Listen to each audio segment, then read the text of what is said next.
All right, we'll go ahead and call the Public Safety Committee to order for January 28, 2013. And I will entertain a motion to approve the minutes of last month. Is there a motion? Mr. Chairman, I move to approve. Got a motion. Do I have a second? Second. And a second. All in favor say aye.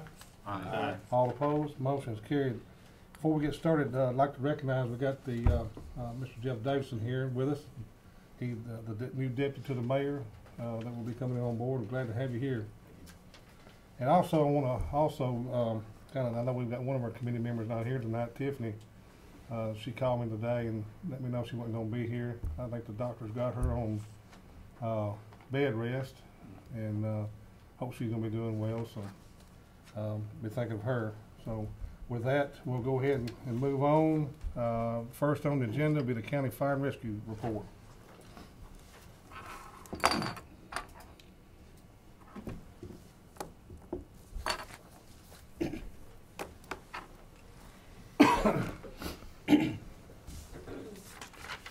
The first page is just some activities of things that I dealt with the last month. We're involved in communications response.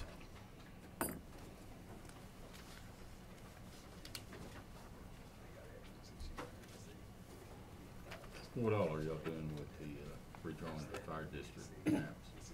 What I've done, I've spent some time with Mike Curtis, and what we've done in the process is try to redraw make sure that all the homes in Rutherford County are in the proper district according to which is the closest fire station.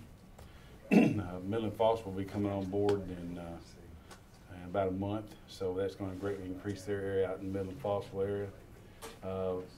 It's kind of some districts are gaining some territory in different areas, and some are losing in certain areas. And but what I try to do is, I get calls every day from insurance companies wanting to know what the ISO rating is, how far are they from the station, what is the closest hydrant. And so what I'm trying to do is make sure that every home is located in the proper district according to which is the closest fire station to them. Because in the past we've had certain stations that might have been their first primary response district, but it wasn't really the closest station.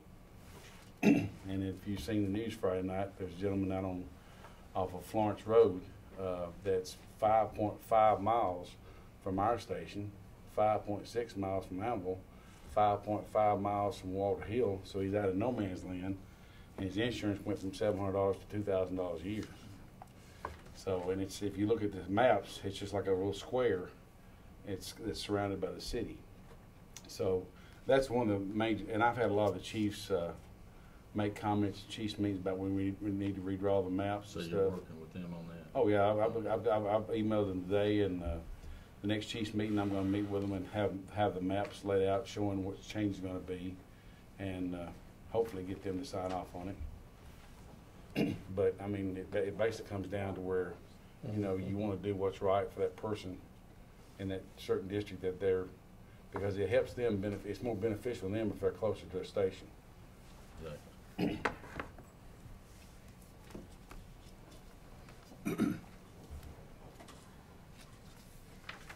The next page is two pages of MVA reports. We have a total of 44 MVA calls with average response time of 8.3 minutes.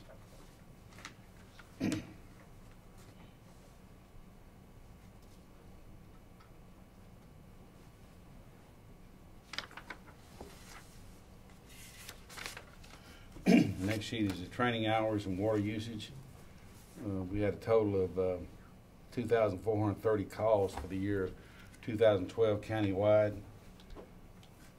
and a total of 15,184 training hours across the county.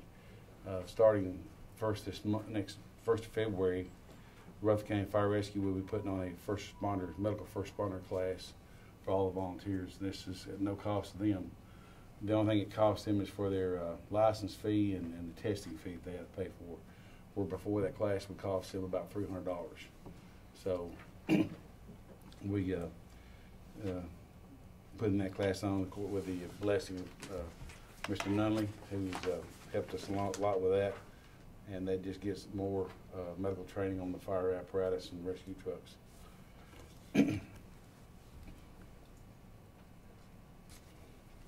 But our call volume has greatly increased over the last, countywide, over the last couple of years.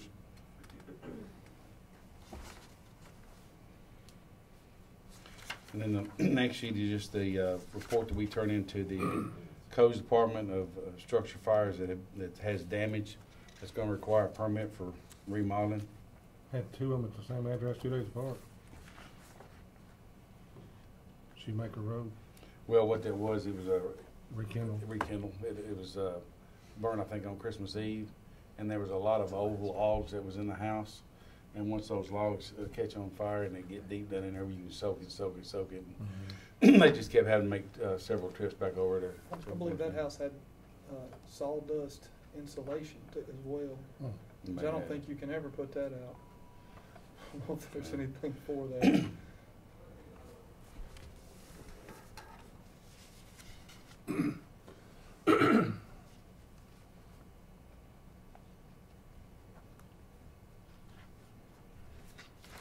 And then, of course, we had a major fire out in Les Cass area. I believe it was the 19th. Had Dr. Compton's house burned, which is over 10,000 square feet. So it was had a big loss there. Let me ask you a question, Larry. This is back on the motor vehicle accidents. There's a couple, one eastbound at mile marker 66 and at 65. Mm-hmm. Does Laverne's Rescue Squad respond to something like that? Well, the issue we're having with that is all fire and rescue units in our hospice are dispatched by the Rutherford County Sheriff's Office. Mm-hmm. Laverne is still being dispatched by the EMS. They have been asked and requested to move over to Laverne Dispatch, which would alleviate a lot of this problems. But there's still some issues out there at Territory. Mm-hmm. I'm supposed to be meeting with the vice mayor of Laverne sometime this week, and we're going to try to iron that out, because right there from the 66 to the county line, Mm-hmm. there has been some instances where we've had Laverne and Alville on the scene at the same time. So we want to try to alleviate having two different rescue trucks tied up. But I'm gonna. They emailed me today and they asked me to meet with them, so we're gonna try to get together and hopefully if we can move them over to Laverne Police Dispatch. Of course, all the calls going in 911 to Laverne will take care of a lot of that. Is that in Laverne's area? I think the line is at 66, but of course a lot of times you got to understand that when a call comes in on the interstate, 90% of the people don't know exactly what mile marker they're in, so it's based upon what tower they ping is which dispatch it goes to. You know, That's close. I mean, right there, it's real close to both city and limits. it may be a good idea, going on what you just said. I know when I was at Murfreesboro, we actually had, with the interstate, we sent two apparatuses coming from each direction because whoever's going to get there first. Yeah. It may be a good idea to send Hamilton and Laverne to. Well, I think a lot of times that's what happens when it's that close, is we end up getting two districts respond at the same Because till time. you get there, you never know really how bad it is either, Right. do you? Yeah. Well, one thing I'm looking at is I see your call volume is going through the roof. I mean, we had 881 acres burned in Rutherford County. That hadn't happened in a long time. Well, a lot And of course, we had a really dry year. Yeah, it was contributed to the drought. Which, you know, we had 124 structure fires, and of course, some of those might be something small, but we've had a lot of structure fires and a lot of big ones this last year in the county. I mean, and if you go look at the water usage, I mean, we had almost 1 million gallons of water flowed for. Well, of course, it's not reflected on this report, but we flowed about 2 million gallons out there on Sanford Road the other night, so that's not included in that figure. No, and I mean, it's fire and rescue is something that the call volume is spiking, and you know. Well, the call volume has greatly increased since we took on for the rescue part of it. I think how long has the fire rescue department been? 3 years? It was July of 2010, so it's going on to 3 years. And I know when I was the chief of Rutherford and we handed that truck over to you, it had, I think, 30,000 miles on it. And I think 30,000 miles have been put on it in 3 years. because it's something, it's almost doubled from what it was when we turned that truck over to the county, that whatever it was, and that truck was 10 years old then, and in 3 years, we've doubled them. I mean, It's 22 years old. Well, or the, no, old, the new 90 one yeah. I mean, was 22, that was 12. my point is for the rest of this commission is, or this committee is to realize that just like the ambulance service, these trucks they're getting used on a lot of calls. And I mean, you know, and I've stressed that we've got to have that replacement plan in place. And I've made the case that these trucks, you don't base it on mileage. You look at like a D6 bulldozer, you base it on the number of hours it's used. Once it hits so many hours, it's not really as functional as it once was. It's not safe to operate. It's not going, the chance of breaking down on scene. I know Mr. P knows what I'm talking about, because them older trucks, when they get them hours. I just want this committee to be cognizant of it when it comes to budget time, when apparatus is asked for and we keep denying it.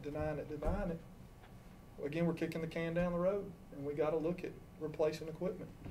Actually, I've asked CTAS, Mark Folds, who's with the Greenbelt Fire Department, he's going to come in and do that apparatus study on our department, and based on that study on what's needed and how we need to replace the apparatus and stuff. And when I get his complete, I'll present it to this committee.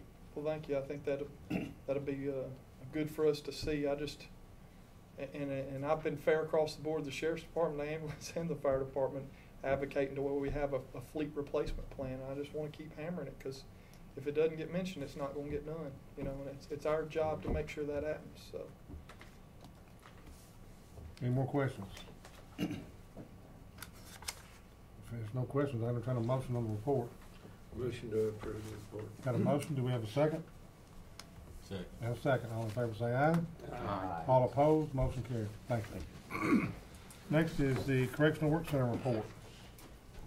Mr. Melendez is out, but you have the report there in front of you, so I can probably answer any questions you might have. All right. Y'all want to look over that report, and if you have any questions, ask the mayor. He's not asking for any money this time, is he? No, we're not asking for any budget amendments, so I think you'll see that our head count is up. I mean, the December just shows 132, but we've been running about 160 to 180 the last few weeks, so we've been transferring a substantial number of inmates as we can from the jail to the work center. But there's really nothing of any concern that we need to report. Any questions? He's still on. Move to approve the report, Mr. Chairman. Got a motion, do we have a second? Second. And a second. All in favor of the motion, say aye. Aye. All opposed, motion is carried. Next is the drug court reports. Welcome. Thank you. Read the article in the paper. I'm sorry, what? Actually read the article in the paper Sunday. Yeah. Got a lot of feedback about that today, a lot of feedback. Very positive. So, I think they could have put maybe one picture of me and more of the interview, Mr. Bell. Instead of 4 pictures of me and half of the interview, but that's okay. I'm sure that's a decision that you made, but you did a very good job. Thank you.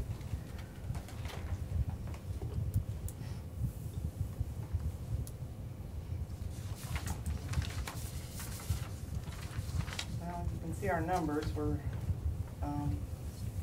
We're still getting referrals like crazy. I'm still going out to the jail like crazy and doing ASIs and what have you. I think we've got,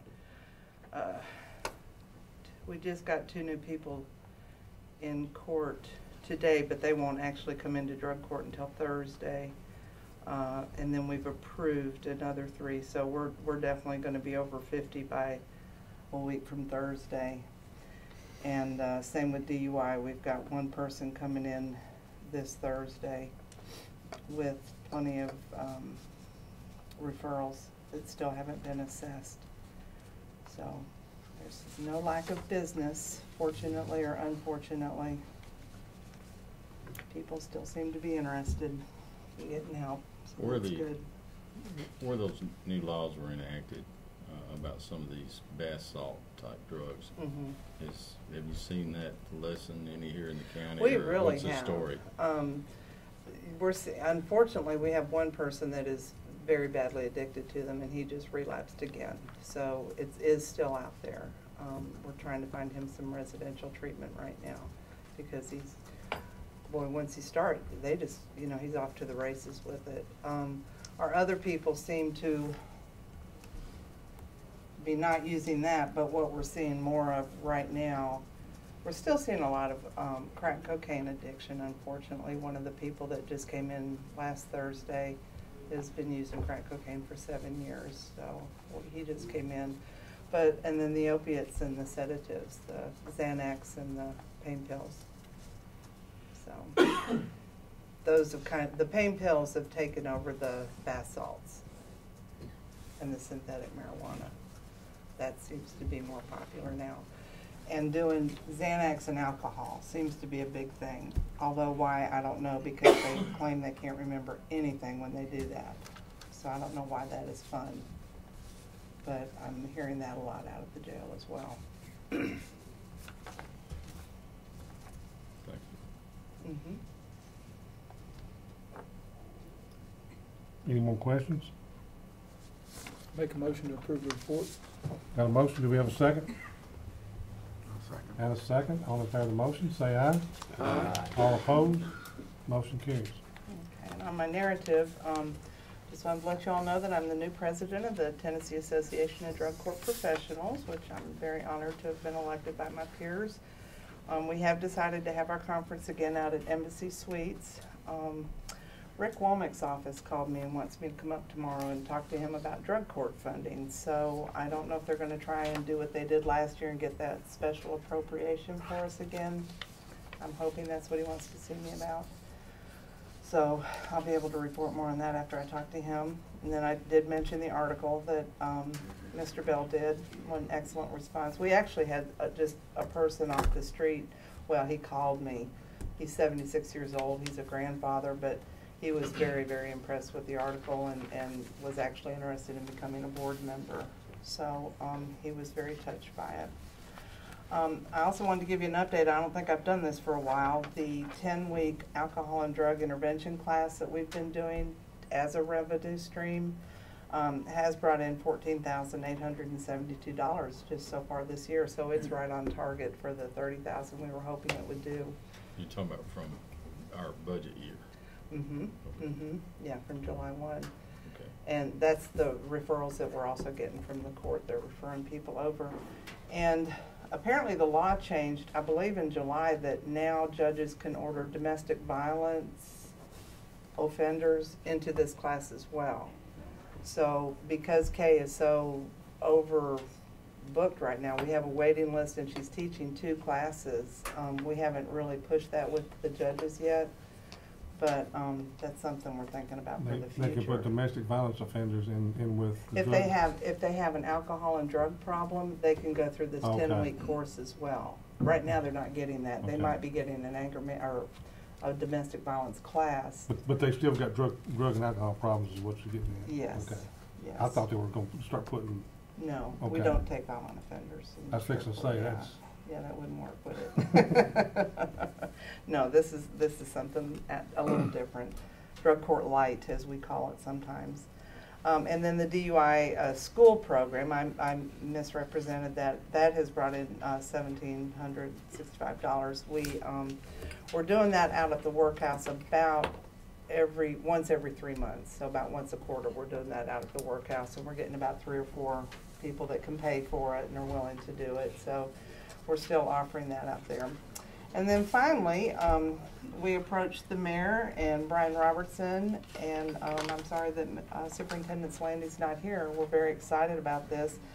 We have gotten a agreement to use the sanction areas of the workhouse where the work release program is now to put our drug court participants who have been sanctioned by the judge for misdeeds or noncompliance or what have you, instead of sending them out to the jail. That's what we're doing now.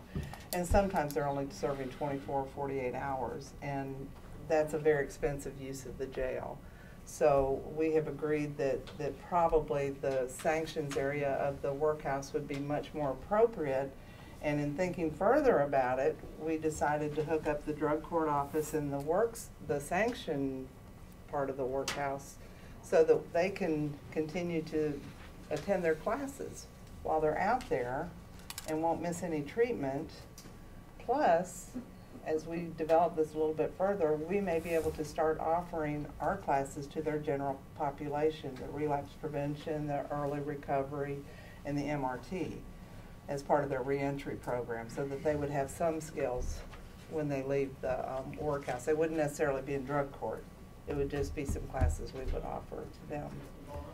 So we're very, very excited about that. I think that has all sorts of opportunities to it. And they were thinking even that maybe the guidance center, instead of having to transport people to the guidance center, maybe they could take them to this room and the guidance center could even do their assessments that way instead of everybody being transported and everything. So again, there's some real practical uses to it at a very inexpensive cost, I believe. I don't know what the final cost is, but it's they keep telling me it's not much. So that's exciting. We're working into the 21st century. So. Sounds positive. Yeah, I think so. So that's all I had. Anybody else? All right, thank you. Okay, thank you very much. Can I get your report? Next is Paul's. You need the numbers to, do you not get it? I need a hard copy. Oh, okay, I'll remember that for next time then. Okay, thank you.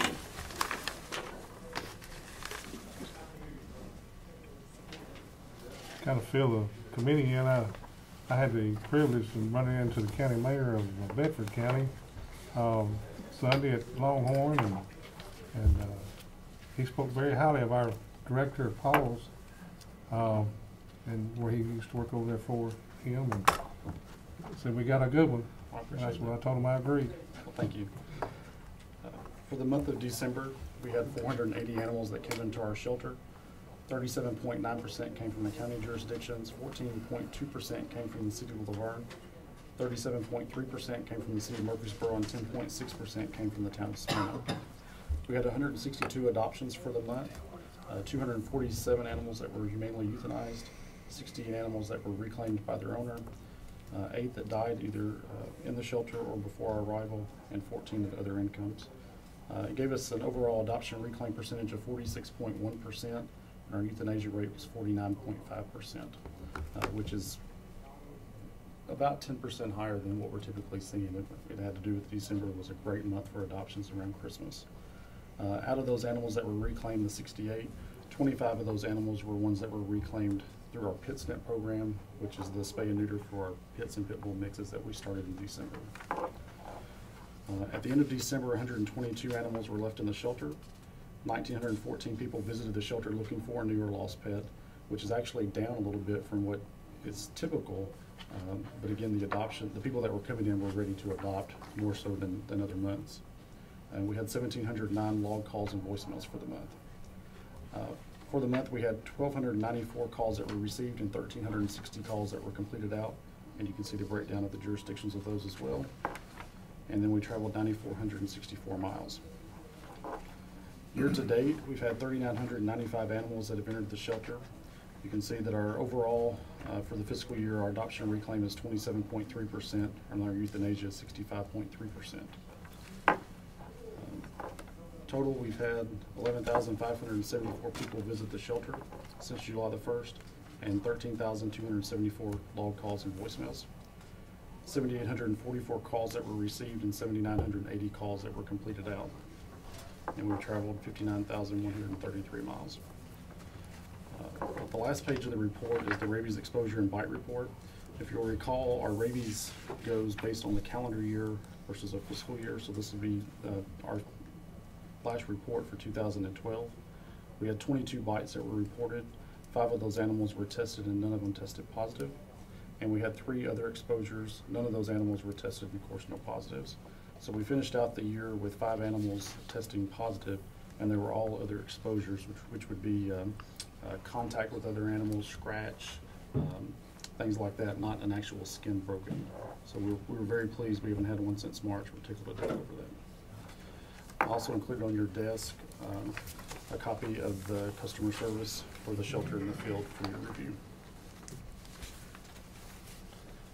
Michael, under the first question, where it says surrender of pet. Yes, sir. I know this is the one that, I don't know how many there was, but it said 60%, that was their purpose. Do you point out to them the chances of the pet they surrender being adopted or anything as opposed to euthanized? Every person that drops off an animal is told the exact same thing, that we can't guarantee the animal adoption and that we are a euthanasia shelter. So they understand that that is a reality when they do drop off. And that way they can make an educated decision whether they choose to leave the animal or not. They do know that we will do everything that we can, but there are limitations that we have that do prevent us from doing that. If you go and look at any animal that's in the shelter that's come through receiving, it's always going to have the exact same line on every note attached to that animal. Surrender person or owner or whoever was informed that we cannot guarantee adoption and we are a euthanasia shelter. And they also initial on the animal release form that they understand that the animal can be euthanized at any time, even on surrender. How are you looking at space out there for animals? Are you staying full, or are you? Adoption right now for the last couple of weeks has been hurting for space desperately. Stray has been okay, but this is also, you're looking at 480 animals here versus 1,000 that we have during the warmer months. When we get to those warmer months, space is definitely an issue. Okay.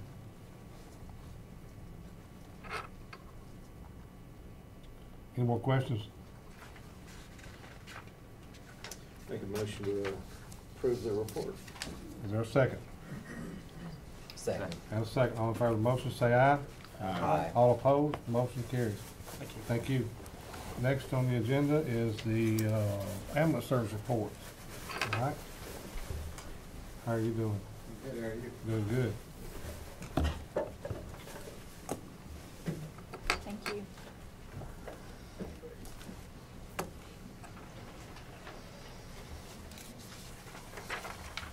Ready? Go ahead. We made 2,184 calls in December. Thank you. Average response time was 7.8 minutes. We had 39 coroner's calls and 13 autopsies. We billed $1,345,531, collected $492,844. It puts our year-to-date at 3.2, and our projected yearly collections 6.5 million. We had $406,850 in insurance write-offs and $447,080 in collection agency write-offs. And we wrote off $648 for county-related things. The table at the bottom of the page is our fleet table. It lists the mileage and the miles driven. We drove a total of 43,725 miles. Our operating cost was $21,544.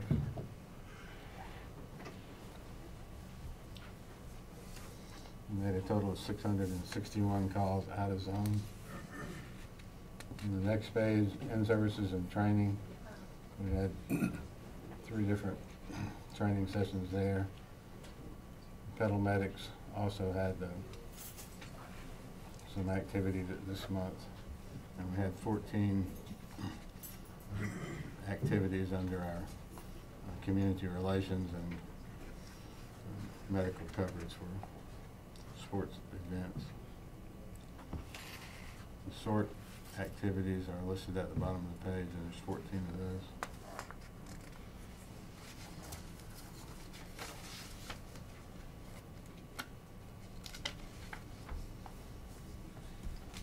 Next page is our response time report broken down by the stations.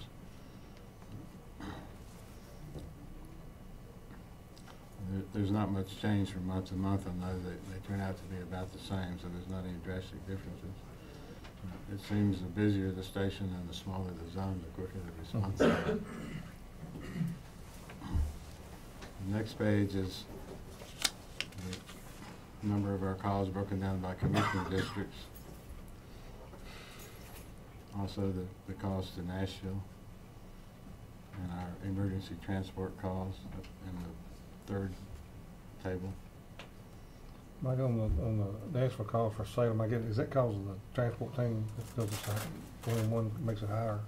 You want to say again? The Nashville calls for like Salem, there's 21 of them, Mhm. and is that cause the transport teams over there? No, not necessarily. The transport team is stationed there, but so is the support team, but the support team's rarely there because it's usually out covering another station. The 911 calls that the transport team make are factored into that, but not the transfers. Okay. The critical transport team had 48 transfers this month, and they also responded to 69 911 calls. The next page is the same information on a year-to-date basis. The following page is the matrix. At the bottom of the page, you'll see the total cost per zone. There's, for instance, 374 calls in Zone 1, which is Salem Road, and 349 in Burton Street. The other team that's very busy is Zone 4. There's 446 calls there. That's MTSU's station. If you'll notice, MTSU only made 202 of those calls. So, we're having to pull other ambulances into that zone very frequently.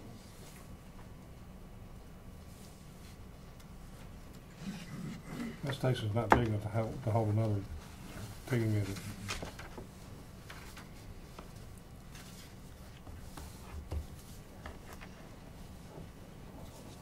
The next 2 or 3 pages are thank you notes. Is there enough room to put another unit at Burton Street that could No. alleviate as far as your concept of a backup truck to, I don't know, I know there's not enough room at MTSU. Is there enough room at Burton to kind of alleviate that? Burton Street originally had 2 trucks there, but we expanded in the office, and we basically moved 1 truck away from there and used the remainder space for office space. But along that same line of thinking, we are in negotiations with the Middle Tennessee Medical Center to receive the PACE Center.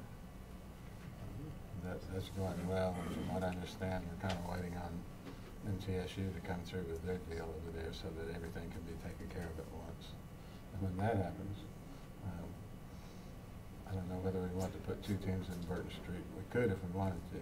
That'll give you a whole lot of office space you need. I know you're cramped over there. I know you need it, so. We could also relieve some of the congestion over at 7 Road. Yeah, that's just, MTSU and Burton are so close together. I know that one can be at the other in 3 minutes from one location to the other. So a lot of those other calls that, especially inside the city versus out in the county where Manchester Road's having to come back into the city, if we had another truck somewhere in town that could alleviate it, All I right. think that would be huge. And then last page is just the record we keep on FMLA and sick hours and vacation hours.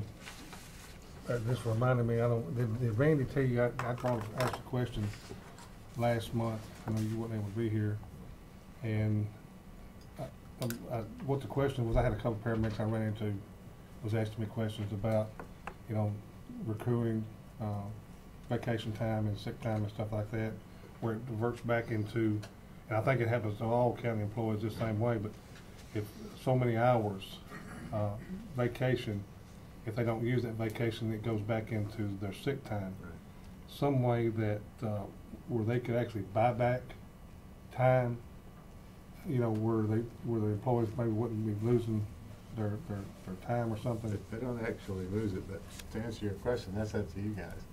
You all are the ones that set the policy, and we just try to administer it. But currently, you can have 340 hours. If you go over that, every July 1st, they back you back down to 340, move that to sick time, and then when you retire, the sick time is applied towards your retirement. Right. So it's not actually lost, but it just keeps you from carrying too much. You know, you look at, And I agree with Gary on this because I come from the city, and it's the clear opposite of what we Yeah. do in the county. And I just don't think it's doing the county employees right. That's the way I look at it. I see it. It's the same regardless. It's the same number. The numbers aren't changing. It's just what column you keep it in. And I don't like the fact that I feel like we're punishing the county employees by making their vacation. And some of these paramedics, they put in 50 times and can't get off because we see it every month. And it's not fair to them. They're putting in, and they can't help because staffing levels, they can't get off. And that's where I agree with Commissioner Farley on this. It's just not right in my opinion. And I want to do these county employees as right as we can. I can understand why somebody's getting denied. I mean, you gotta have a certain staffing level in emergency services to staff the ambulances, and or staff a shift at the sheriff's department or the juvenile detention, or and so forth and so on. Now, this might be a question for the mayor, Ms. Nolan, with sick time. If the employee leaves, they don't get to cash in their sick time, do they? No, we do not cash out. But you get to cash. You get to cash out your. We cash out annual. You get to cash your vacation though. Yeah, your vacation. If you up to that maximum amount. But we've denied these people vacation, and now they don't get. That's their benefit, and they don't get to cash it out. I guess you say, all your perspective is, if you're somebody coming in early in their career, they want dollars. They want dollars. It's what Mike was saying is that they have vacation. The hard time is to let them off. I mean, so one alternative is to hire more paramedics, more employees to let them off. Well, I guess I want you to think it's more than just paramedics. It will be 1,000 employees. Plus, your policy will extend to the school board too. It may or may not. But at least 1,000 employees, and whatever you do for them, you need to think that it's going to be a policy for all the counties. So, it's like Mike said, we administer the policy that this commission has adopted. So if the policy is we will buy back 5 days or whatever, we'll just have to include that into the budget so the funds are there to pay it out. But if I could finish what I was before, that way I can get my thought process here.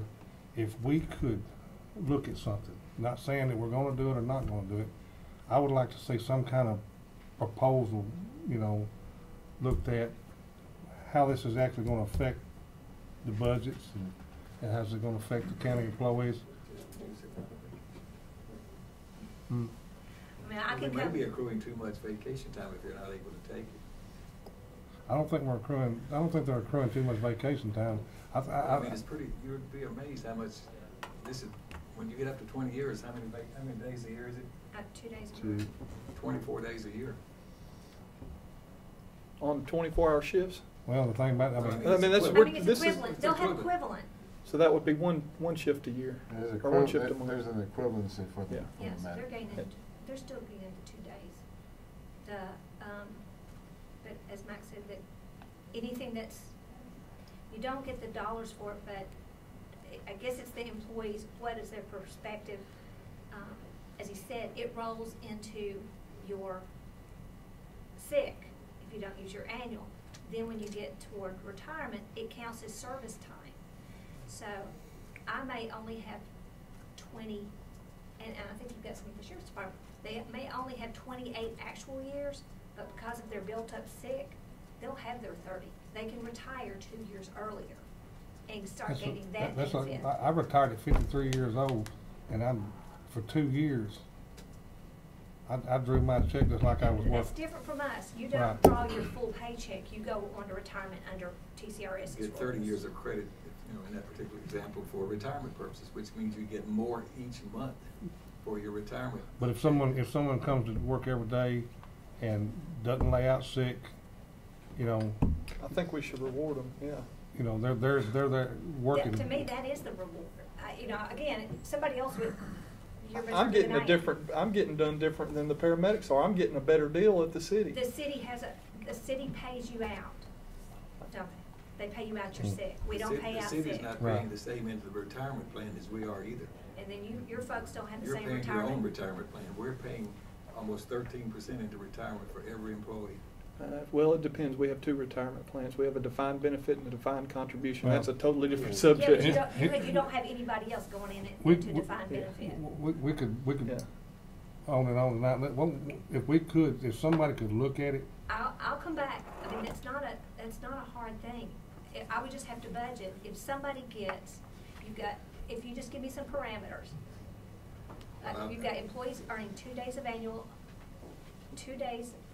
a month, down to 1 day of annual a month. So if your question is, or your direction to me is, I want to be able to pay them out half, or what? Pay them out 5 days. We need to look at this in the total perspective from the whole set of employee benefits. Right.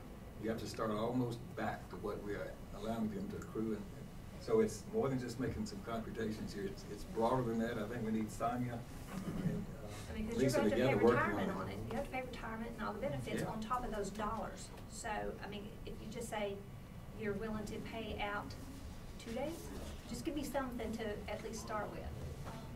One other question I got with this, and it's a little off track, is the ambulance service personnel work a 24/48 shift, and they work 365 days a year, any given calendar year.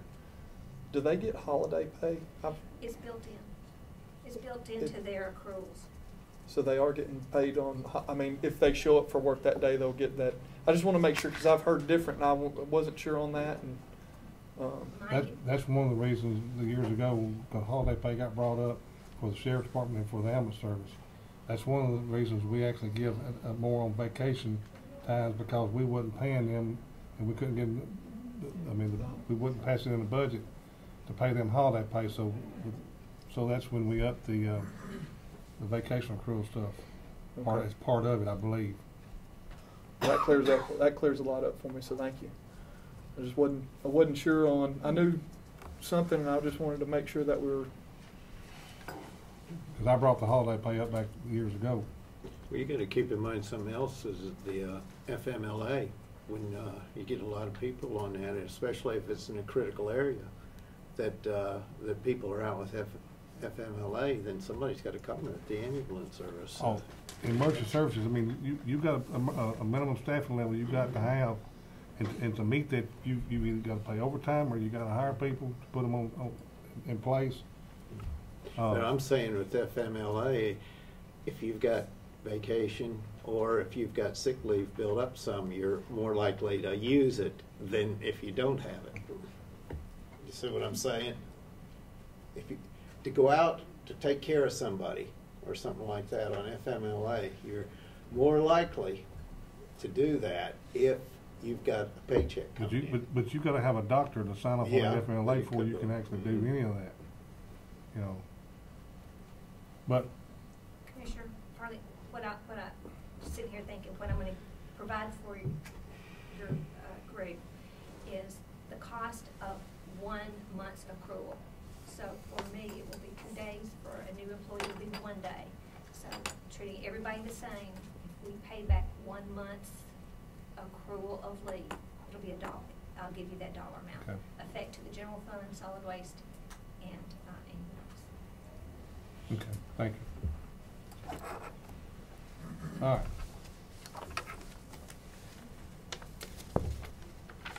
I believe is that all you had in mind? Okay. Is there a motion on the floor? Is there any questions for Mike? Motion to approve the report. Got a motion, do we have a second? Second. A second. All in favor of the motion, say aye. Aye. All opposed? Motion carries.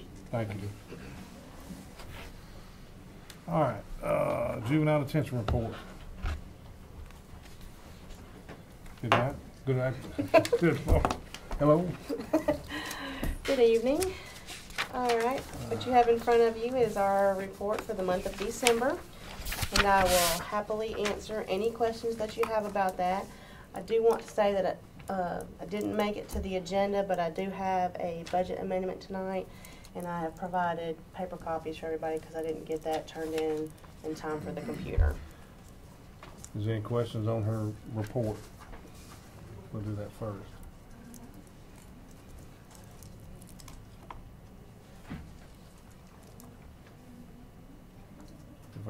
When everybody's okay with it, I'll entertain a motion.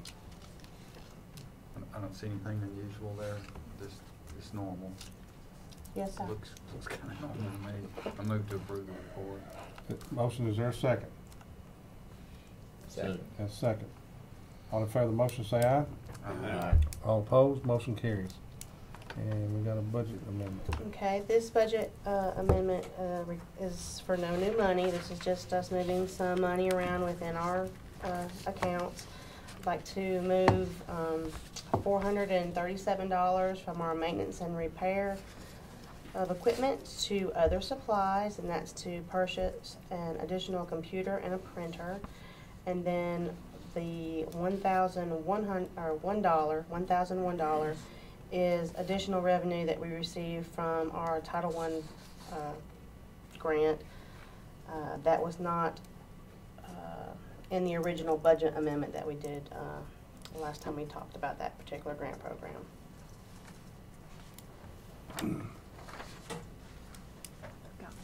Motion to approve. You got a motion, do we have a second? Second. And a second. All right, discussion on the floor. The motion is on the floor. Any questions? Call the roll. Commissioner P, Yes.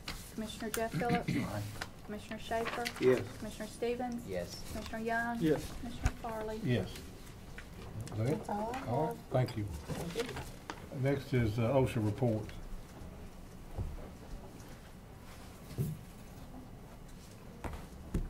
How are you doing tonight? Doing well, thank you. Thank you.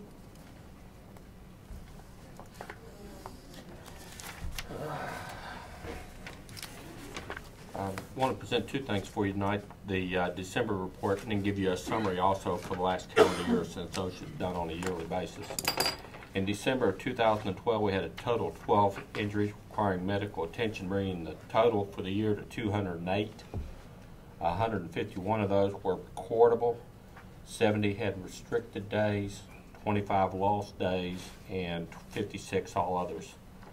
On the next page, as you kind of look at the graph there, you're looking at this past year plus the 2 previous years, so 3 years worth. Of course, it's cyclic, it goes in the high and lows. Just to give you a summary though, in 2010, we had a total of 210 injuries. In 2011, we had 237. In 2012, we had 208. So we're back to where the 2010 totals ran 2 years ago, off of a peak of last year of the 237. Next page, you'll see that we incurred a total of $12,250 incurred for those 12 injuries in the month of December. The Board of Education had 7 injuries, and the total dollars incurred there were $5,950.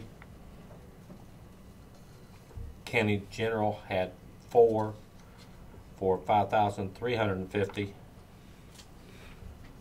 And then that next page, if you look at that, those 4 for the County General, it breaks them down, and you'll see the 3 agencies that had those 4 injuries there. And then the last injury for the month was with the Highway Department, and we have dollars reserved for that, in total incurred of $950. That was for the month of December. Looking at the total for the year, as I told you earlier, it was 208 injuries for the year. The total net dollars incurred for last year is $541,801.45.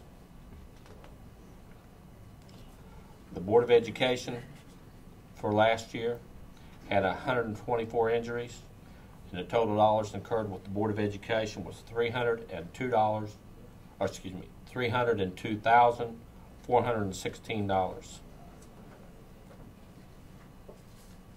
The county general had 80, and the total dollars there were $223,337. And again, I broke that down for the county general. In that next page you look at there has all the departments that had injuries for last year, how many and where they were across the county general as you look at that for those 80.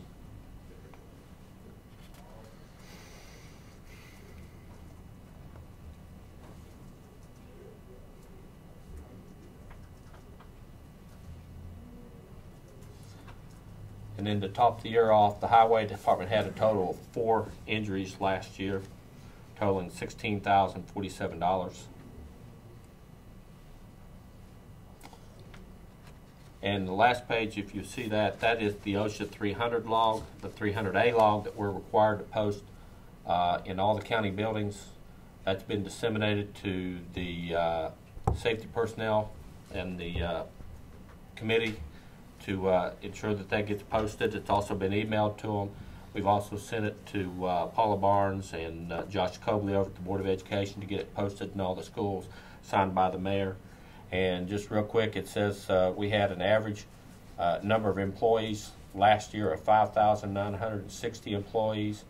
Total hours worked by those employees were 9,661,766 that we incurred that 151 OSHA recordables.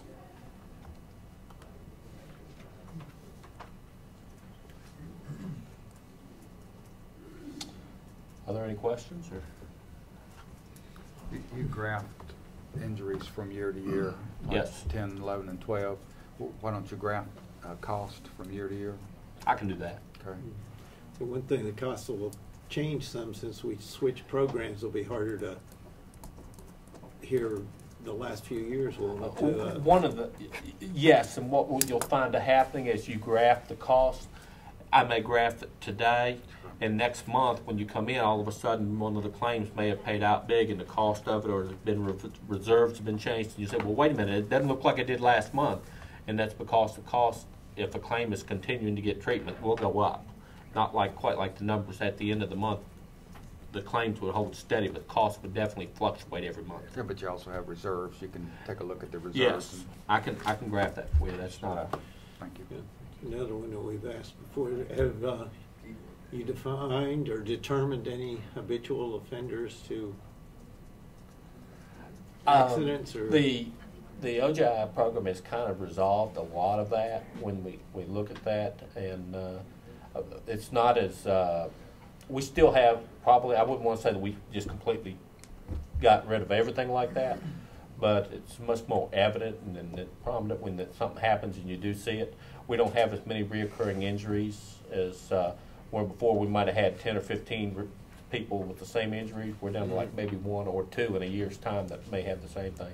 And when you start looking at that for the position that they're doing, such as somebody possibly a patrol officer in the sheriff department or somebody with the special needs children in the Board of Education or somebody over at the Jew, it's very explainable why the injury may be reoccurring.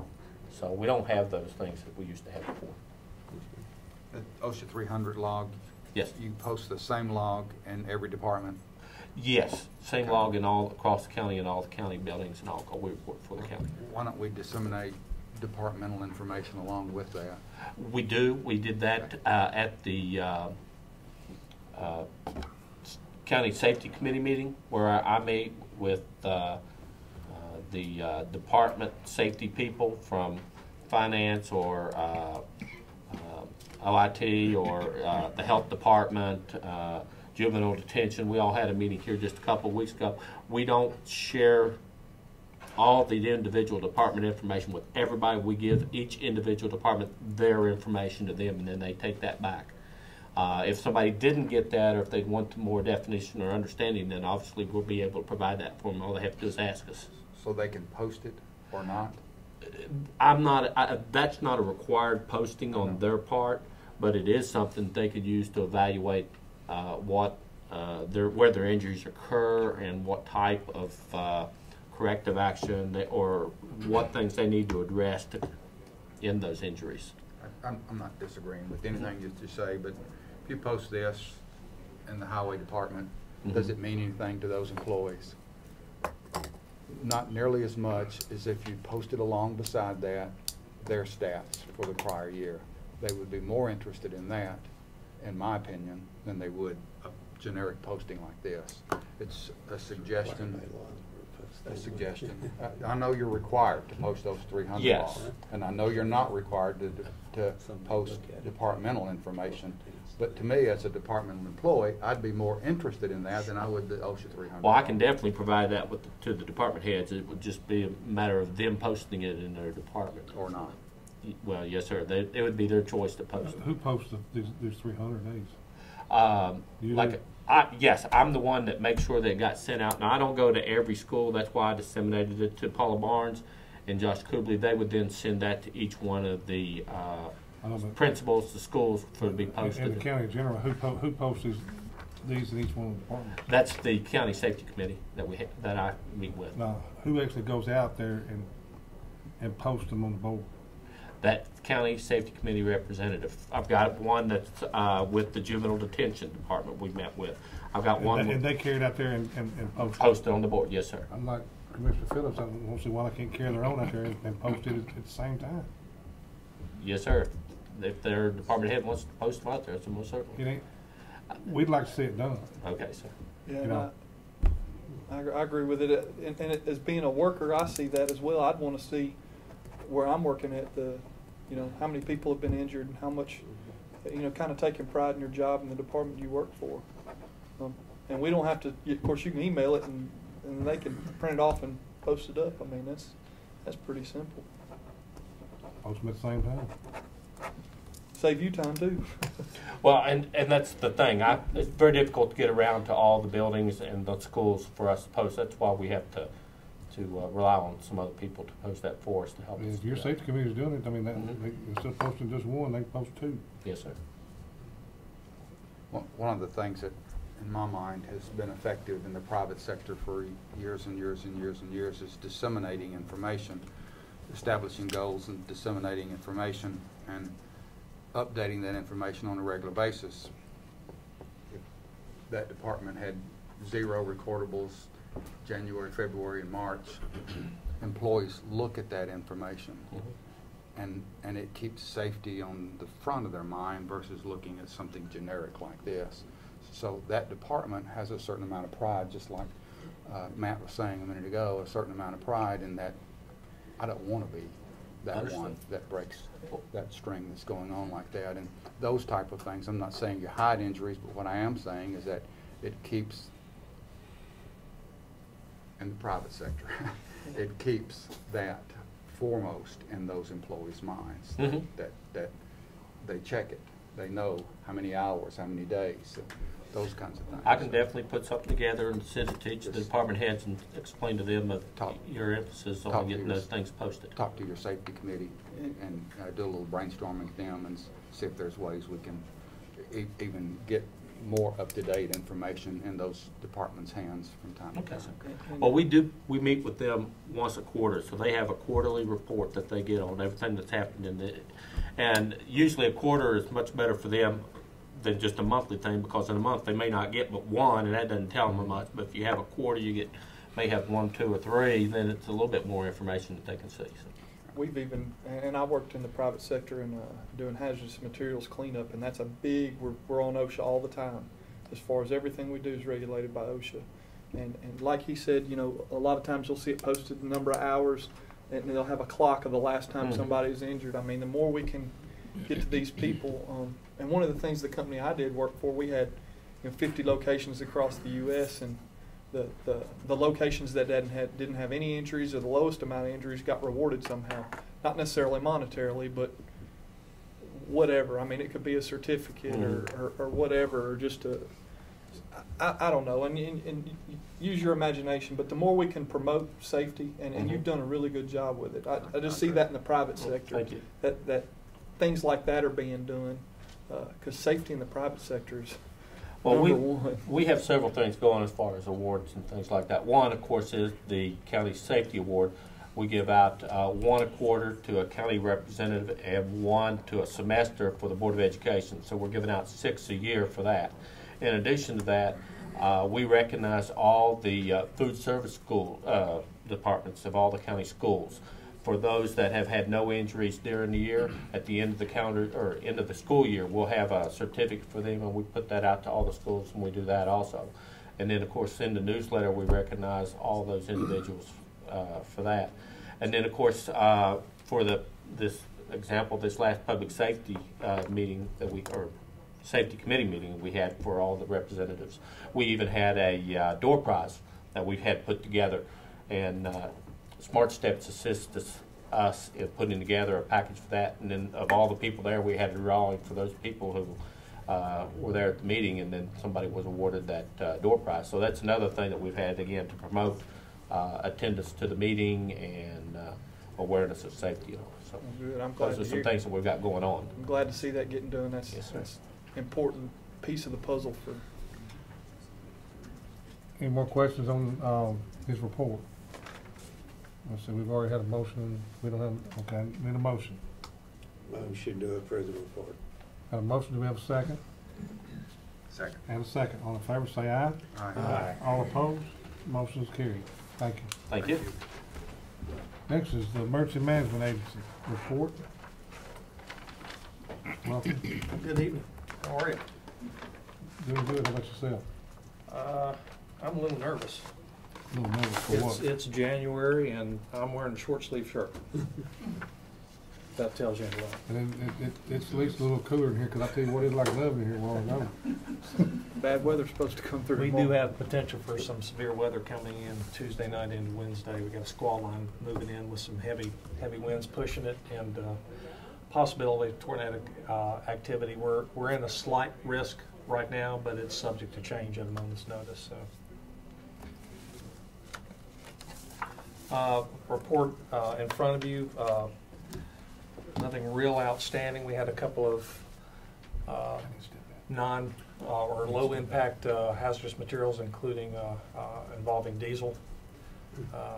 We had a short-lived barricaded subject response. Had a bomb incident at the juvenile justice facility as well, and we assisted the county sheriff's department in some planning for the potential of evacuating inmates when they had their boilers going out. We also supplied them 400 blankets for extra warming in case those were needed as well. I'll give you a second to go over that.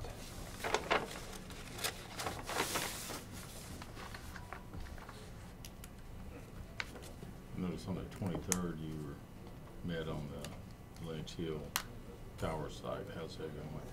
It's going well. I also took the highway superintendent up there as well. We are having some degradation to the road going up there, so we're looking at needs and capabilities to be able to address the erosion problems for accessing the tower. The county road, by an agreement, is county property, so we're going to look at seeing what it will take to properly repair and maintain that road, so we can get up there without having to have 8-wheel drive to access it. Robert, refresh my memory, where is Lynch Hill is at the corner of Coffee County and Bedford County. As a matter of fact, when you are at the entrance, it's on the southeast corner of Rutherford County, right at the Bedford County line. And with the apparatus that's on there, we shoot radio waves into Rutherford County, and also Coffee County and Bedford County, along with the state, has a lot of infrastructure on top of it. the same tower we put in at Tiger Hill? No, sir, this is a different tower. This was in existence for many years. This was an old AT&T radio tower that was purchased by the county several years back. Totally different than what we got at Tiger Hill? It's doing the same job. It's doing correct. It's what, just off Hoover Gap, about what, 4 miles from 24? Yeah, you can see it. You can see it on top of the hill. It's the tallest tower site we have in the county. You can see it from the interstate. Cool. And we're going to have 5 of those up. we get all of this communication project completed. One in Smyrna, one in Milton. Where's the other? Well, Tiger Hill is inclusive in that, and I don't know where the new site's going to be. Have y'all decided, I knew there was one kind of going out in Eagleville, and I guess they can't figure out if it's going to go in College Grove or on Cheatham Still doing some Springs. study on it. Joe's doing some collective research on patterns that will cover that area most inclusively. And once he's reached that decision, then we'll know a little bit more about We're what going we're to share a tower with Williamson County on old AT&T tower up there. Basically, what we're allowing Bedford County and Coffee County to do, we'd just do it with, we'd be on their tower, but that's good working with if we can other. affix to that. Yeah, there are a lot of agreements and legal issues that we have to address, but that's what we're working on.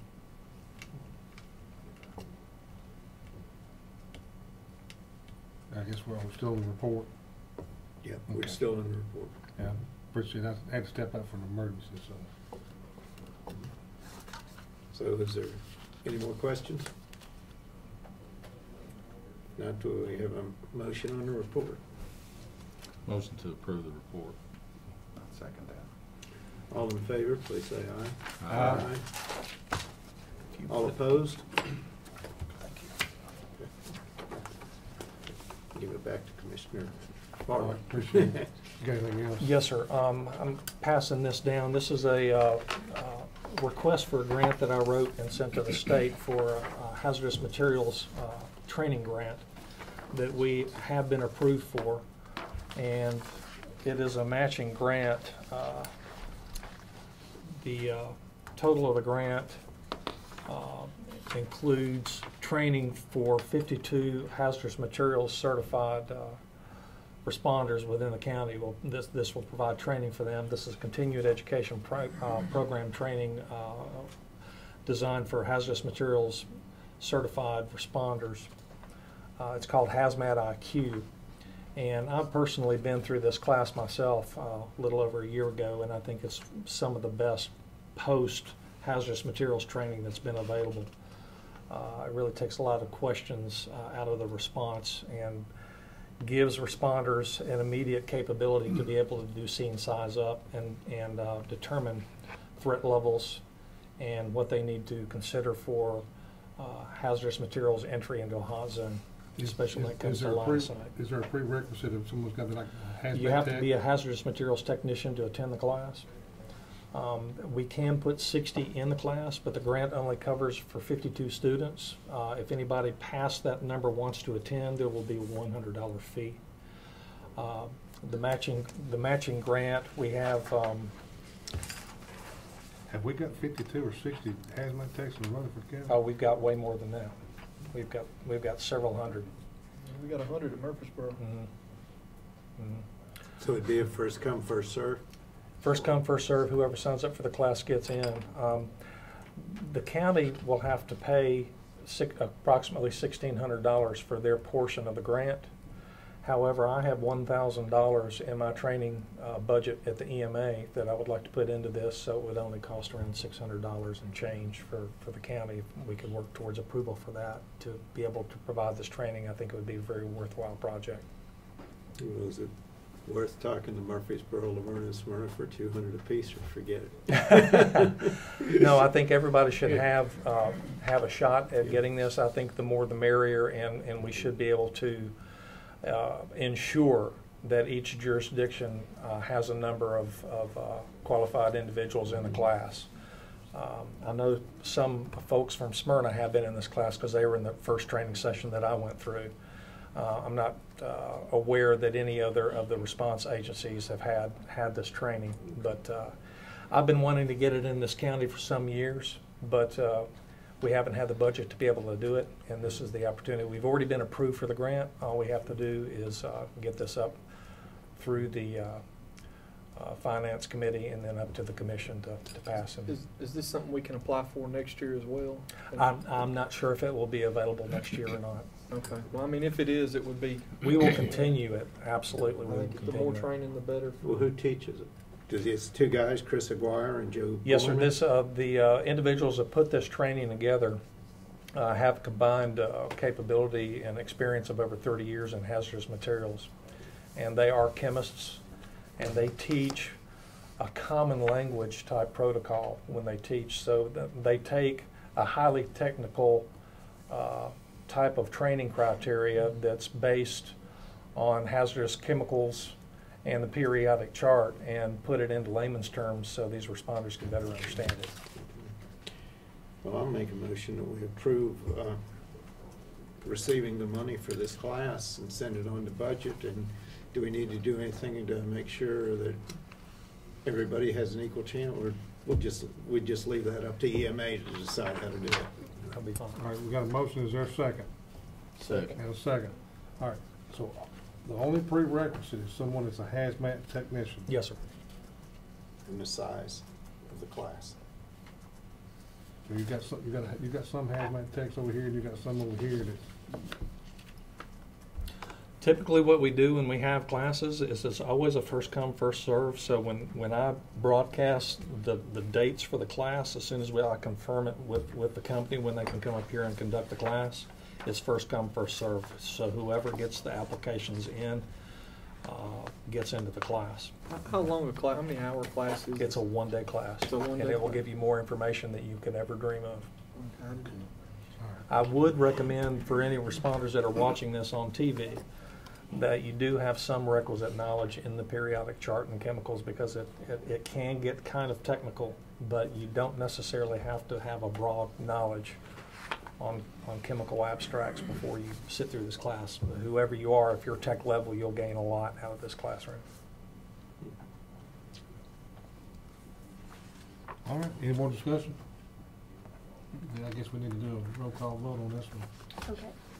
Do I need to add that 1,000 will come out of EMA's training fund on this? We'll Or what's remember. that? you gotta get that money for them in budget, that extra $600. A week or so to us. Okay. There's no other questions, we'll go ahead and. Okay, so your motion is going to be to approve receiving the money for the hazmat grant and forward the same to the budget committee with $1,000 from the EMA budget and $625 to be funded elsewhere. Right. Commissioner P? Yes. Commissioner Phillips? Aye. Commissioner Schaefer? Yes. Commissioner Stevens? Yes. Commissioner Young? Yes. Commissioner Farley? Yes. Anything else? Yes, I have finally received the paperwork for an activated grant for the 2012 Homeland Security Grant. The county has secured $66,000 in Homeland Security funding. We need to go ahead and push this up to purchasing and through the commission as well to be able to activate the grant. Where was it decided that, how's the 66,000 going to be dispersed? We all had to do an investment justification for the Homeland Security District, and it was approved at the district level on what the money would be spent towards. As you can tell, we've had a dramatic drop in the capabilities that are given us. You know, you may recall last year we had approximately $305,000 in the grant, and we're down to 66 this year. The equipment that's going to be purchased out of the grant is a $60,000 prime mover that will go to the Special Operations Response Team for a prime mover for various needs for pulling any number of trailers that are over there. And the remainder will be going to ballistic blankets. One will go to the Sheriff's Office and one will go to the Smyrna Police Department.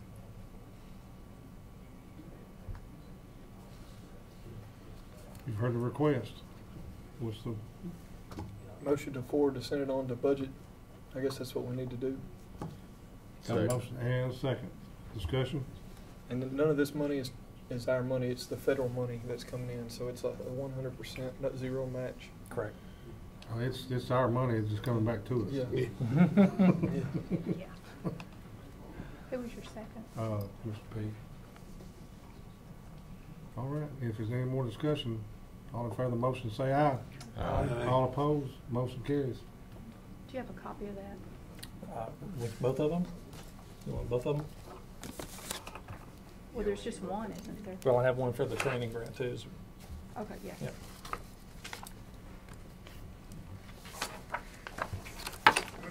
that it? Yes, sir. All right, thank you. Thank you. Good job.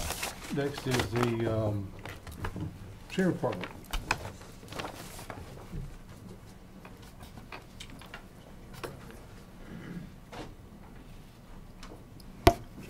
You don't watch TV in there?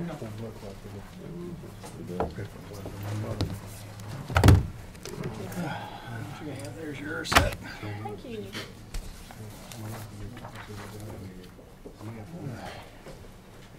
How's everybody? Good, how about yourself? Doing good.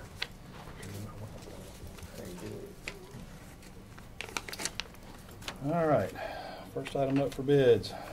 We have insurance recovery money in from a vehicle. Total $12,000. We want to put that into our new vehicles line item account, please, for $12,000.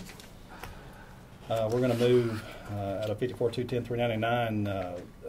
It's a other services account. We're going to move that 6,800 into the 335, which is maintenance on the jail. As always, we need more money there. Repair and maintenance of equipment. We're going to move 15,000 out of there, and on the jail side, out of prisoner clothing, we're going to take $10,000, and we're going to put that in food prep supplies. This comes from the startup on the kitchen. She's kind of churned through most of her money. Plus, we still had to pay the other company there for a few months, so we're that normal price per meal. We haven't. It's kicked in now, but it did not at the beginning of the budget year. We're going to move 20,000 out of repair and maintenance on vehicles and move that into parts. He was running a little bit shy on his parts. And then the last item I've got is a request of $268,000 to move out of development tax and pull that into the 707 building improvements, and that's to repair those chillers that we've got that are going to be going down. To kind of let the committee know, myself and Commissioner Young are on property management. I don't think anybody else is, but property management sent a motion in support of this, taking care of this chiller, because it's in pretty bad shape out there on that. And so there was a unanimous vote from property management to endorse this. Just wanted to let you know. And then did this one make it over onto the ones for the overtime? Is that on your iPads? No. One thing we did discuss in property management is everything that's kind of gone wrong at the jail. All your big improvements have all kind of hit. And how old is that building? Is it 20 years old. 20 years? 1998. What year is it?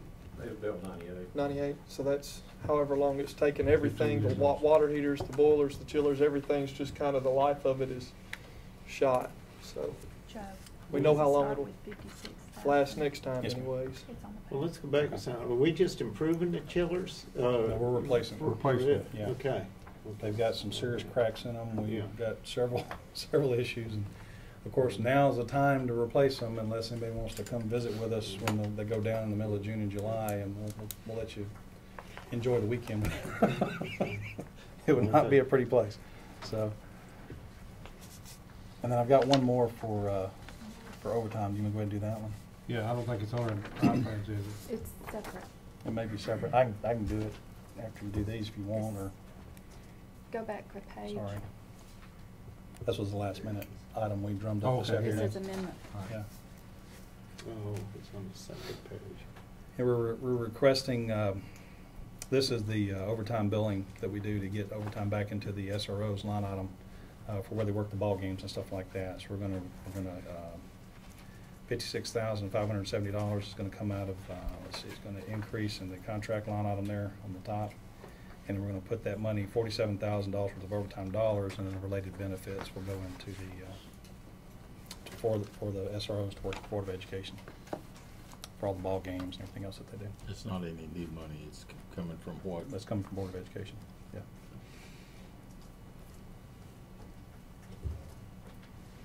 So that's all I have for this Coming evening. from the school activity funds. back Okay, to the school that's where through this amendment. For football, basketball, all that, where that, Okay. Let me ask something. The SROs themselves, for their job, comes out of you? Right, Okay. right, yeah. But the others, okay. That's correct. I just want to make, Yeah. because we're going to be talking about that again in a minute, I believe. Yep, just a minute. And there's a little thing called maintenance effort. All right. You've heard the request of the 3 pages on the budget transfers. Is there a motion? Just one quick report from finance on the development tax. We're okay with this money? I've got a summary of where we are with development tax. Okay. Is it- Sorry, I did not give it to you. I mean, I didn't have it in time to give it to you on the. Isn't this what we had talked about originally, though, as it was coming from, when 4 or 5 months ago, when we talked about the chillers? One thing that I would like to tell Becky to change the revenue number and have it come out of the reserve account number. It's just an accounting, have it come out of 34,585, which is the restricted for capital. So I've given you a summary of where we are today. Jumping, to kind of give you a history, we've estimated $1 million for development tax. Half of it goes to the general fund, half goes to debt service. So that's what you have, estimated revenue of $500,000. We've closed some projects out and transferred back to the development tax of $12,489. I've listed out all the uses that you've approved through today. So right now our estimated ending is $1,161,000. So if you take this out of there, that brings you down to $893. So I tell you all this to get back to the $500,000 in this is what I budgeted. But today the revenue in this line is $468,000. So we've almost hit our estimate on our.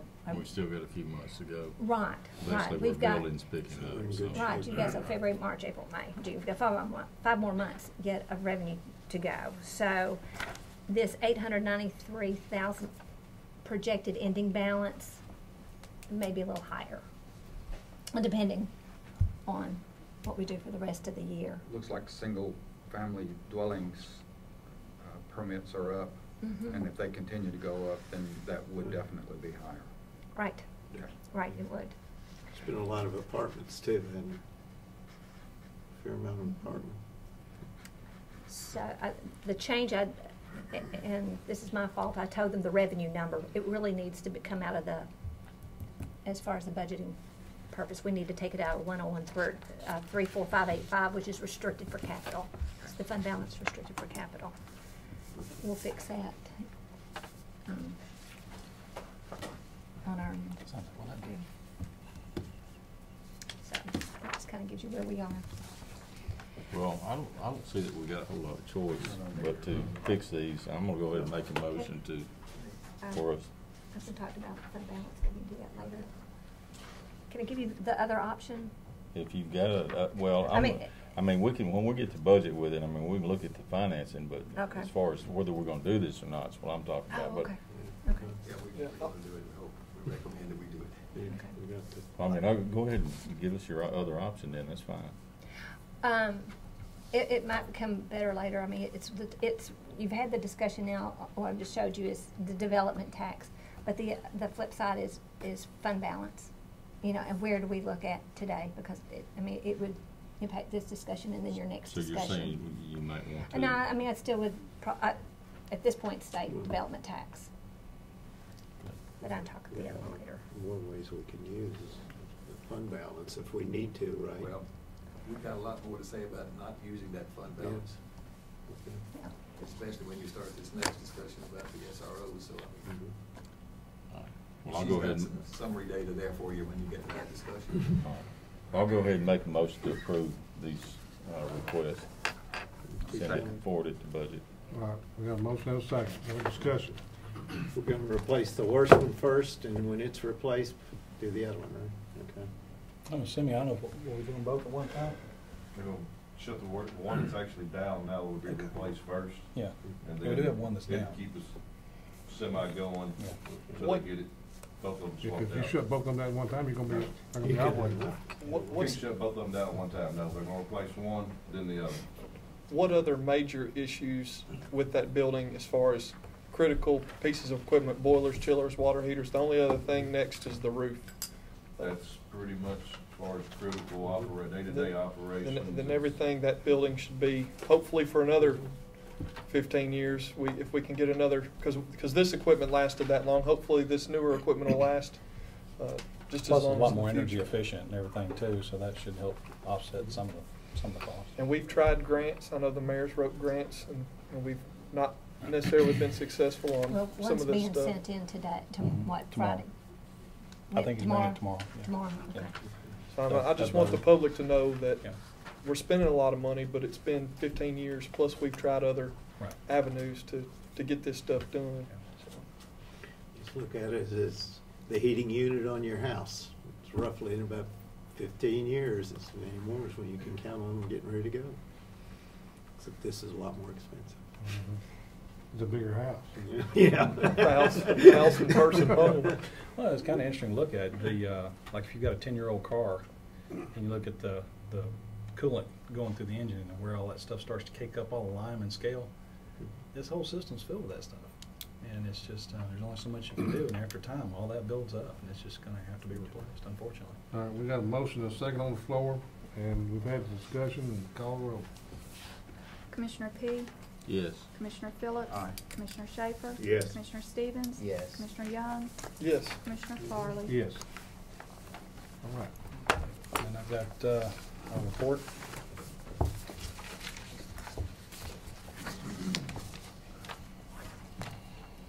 There's no items of major mention on this. All the payroll items are running about where they should be. The overtime dollars on the jail side are starting to run a little low. I kind of compensate that a little bit for a lot of the buybacks because everybody was on hold at the beginning of the year, so there's a lot of comp time buybacks that occurred at the beginning of the budget. But we'll see what we can do. I'll find some money somewhere else if the time comes we need some.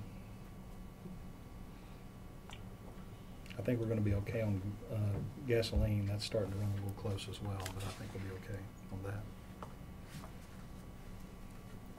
We've looked at the report, we've heard the explanations. Is there a motion? I move to approve. Got a motion, do we have a second? Second. Have a second. All right, all in favor of the motion, say aye. Aye. All opposed, motion carries. All right. Joe, do you have a paper copy of that third budget amendment? Oh, yes. Starts with the 56. Yeah. I'll print that off. I got that in the email. I can print me know.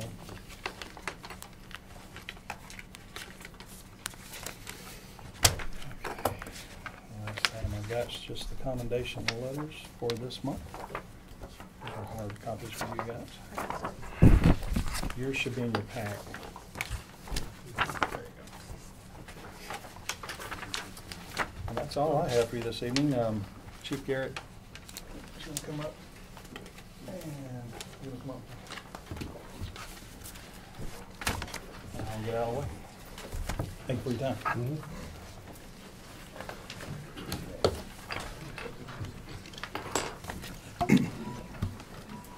Good evening, Mr. Chairman. How you doing?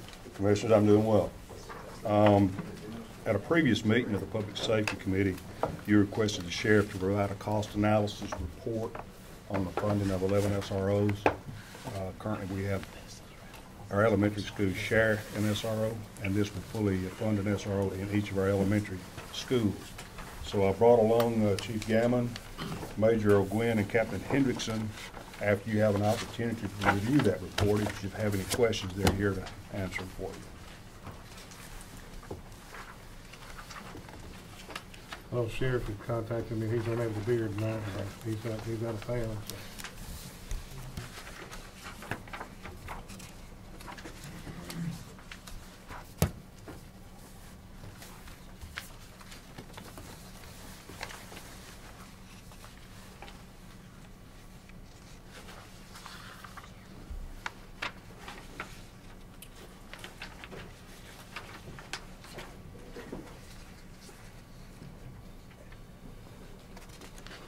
These are 11 positions that would fully staff every school in the county.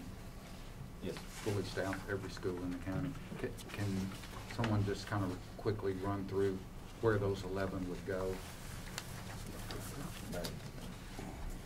I know the elementary schools, there's a number of them that are sharing, and is that where most of them go? Yes, that's where all of them will go. Give me just a second, I'll find my list for you.